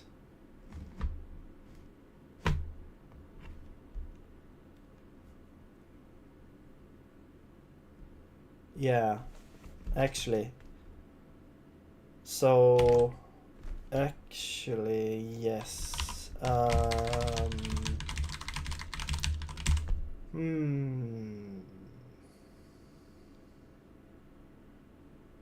Well, let's just use this for now, and we can just guess this one. The attack frame is, or the attack animation we can look up here, is actually 0.28 seconds. So oops, let's do 0.28, which is a bad thing to use here because we don't really, it's not set in stone. So, but let's just say this is gonna be let's say, so you want this to be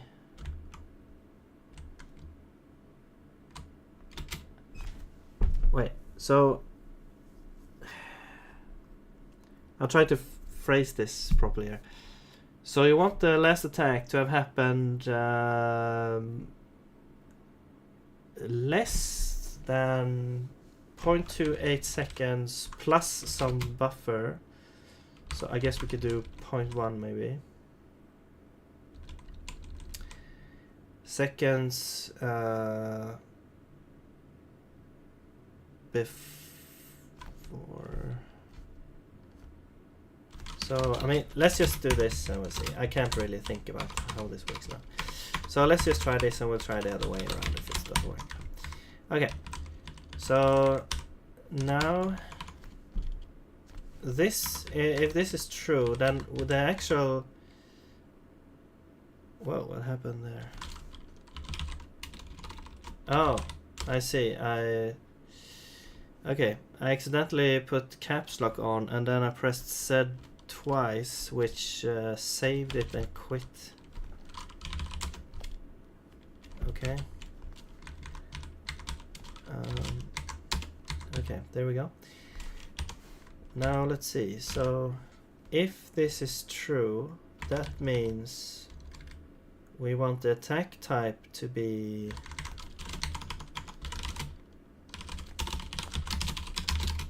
let's do this component player state, player attack state, player attack. Alright, let's set this to normal. But if this is true, then the attack type should be normal combo.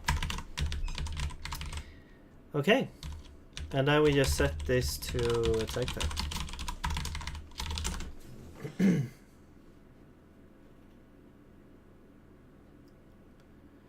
Alright. And hopefully this works. I need to be able to check, like find attack duration here. Because this won't really do in the long run. Which is like the attack animation. I need to actually be able to look that up. Okay, there you can see. Okay. Wait, it's gonna be the other way around, I think. Wait, this is gonna be if the. Let's do this. Wait. Okay, let me think through here. So the last attack at should be like T minus these. It should be more than that, right? Yes. Okay. I think so. Sometimes for me it's really hard to think about those things, but let's see that. Okay. Yeah, that feels really good. Okay. So it does it one way and then the other way. Now, ideally, I would want to have a different animation, like a totally different animation than what we have here. But it kind of looks like it's just going backwards, which it's actually going backwards. But I'm gonna make a different animation for that. Also, it kind of looks like it's aborted sometimes. But yeah, you wait a bit, you do the normal animation, but you do twice, you do the back and forth.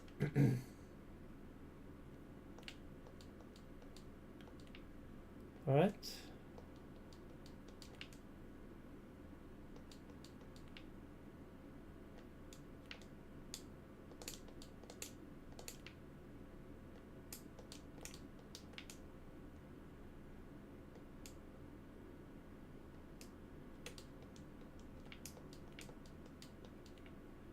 Okay. Nice.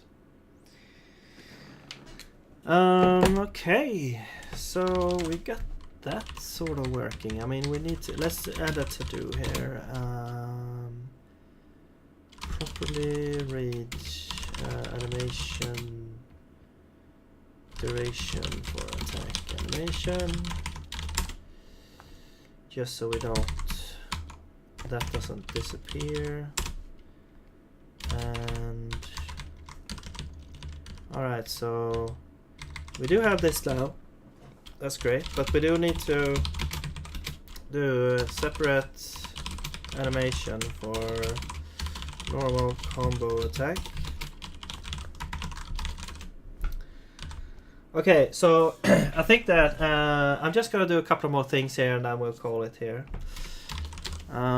Let's see, so let's do this one. When standing atop a ladder, disable climbing when pressing up, because it kind of teleports you to the ladder and it looks a bit weird. So it doesn't make sense. If you're standing on top, you should be able to climb down the ladder but not teleport to it when pressing up. So let's go to handle input, and we have the climb stuff somewhere here. Here's where we enter climb mode. And let's see. Right, so we're finding ladders. with the physics system here, finding intersections. And we're getting a ladder here. And if we get a ladder, we start to climb. And the thing is, yeah, this checks for both like up and down. So here then we want to check, okay, yes, we have a ladder, but are we standing on top of it? Then we don't really care. Then we don't actually, if we stand on top of it and we press up, then we don't want to start to climb the ladder. So how do we check that? We want to check, basically, is the bottom of the player, like the body of the player, the bottom of that box, is that sort of behind a certain threshold of the top of the ladder body? So let's do that. Let's check.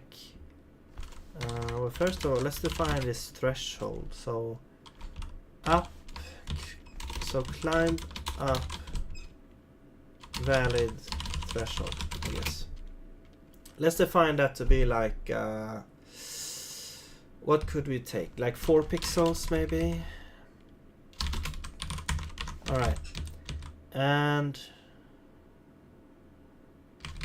we want to check then if player body ABB bottom is, let's see, if it's it should be more, or is it, if it's less than or equal, I guess, less than or equal to the ladder ABB top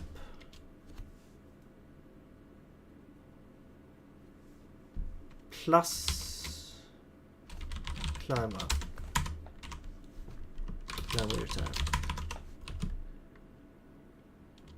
I think that should be good. So the bottom of the player body should be less than, that means it's like further up than the top, plus this, plus goes down. No, wait. It should be minus. Wait, let's do plus here instead. That makes more sense to me.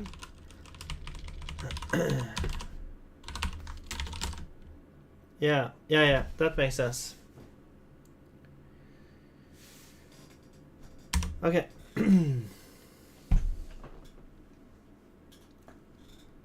So now when we stand here, we can climb up. If we stand here, oh, oh yeah. Sorry. So, wait, but shouldn't it quit here? Wait, player bottom plus this, that goes down. Should be less than or equal. So it should be like further up than the ladder top. Let me check the collision boxes. You can see here the collision boxes. So that's the ABB. So the the ladder is like 1 pixel above the ground level here. So that means when we're standing here, we're colliding with the ladder. So that's how we can detect that we can climb down. But when we're standing here and pressing up, we shouldn't like teleport here to the thing. So so what I'm trying to do is I'm checking the bottom of the player should be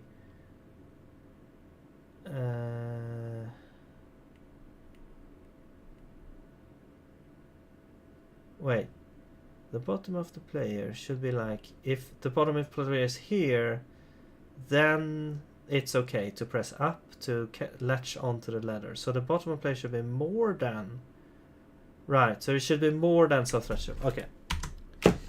So it should be more than the top.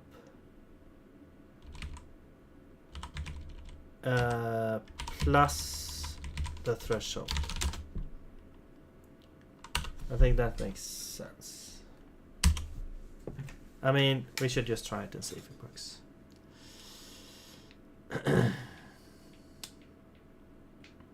Okay, now I can't climb at all. Now we can only climb down up here. Okay. Or initiate a climb. So wait, the bottom should be more than. Oh yeah, that's the other way around. So it should be less than this to be able to. Okay. Because if it's more than, then we should be able to climb. But we're returning here, so it should be the other way around. Okay. Okay, now we can climb here. And now we press up, nothing happens. And we press down, nothing happens. And what we do then is we say is climb up, input on. And this condition. So this should only happen while we try to climb up and not down.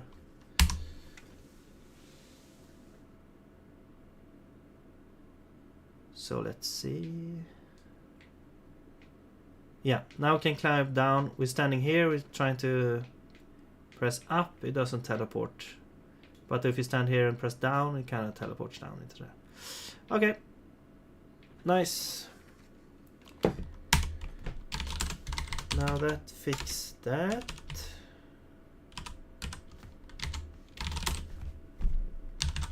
Okay, so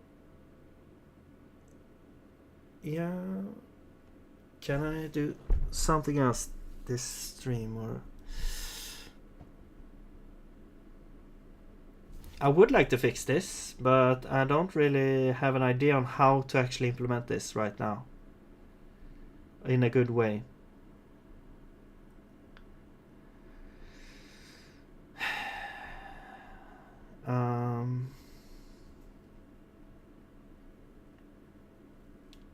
Yeah, I think that's gonna be it for this time.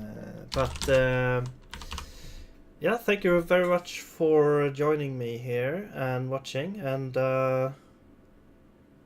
yeah, I'm gonna have to figure out what to do next time and see if I can figure these things out, or this thing. Yeah, but that's gonna be it for this time. So yeah, thanks for watching. And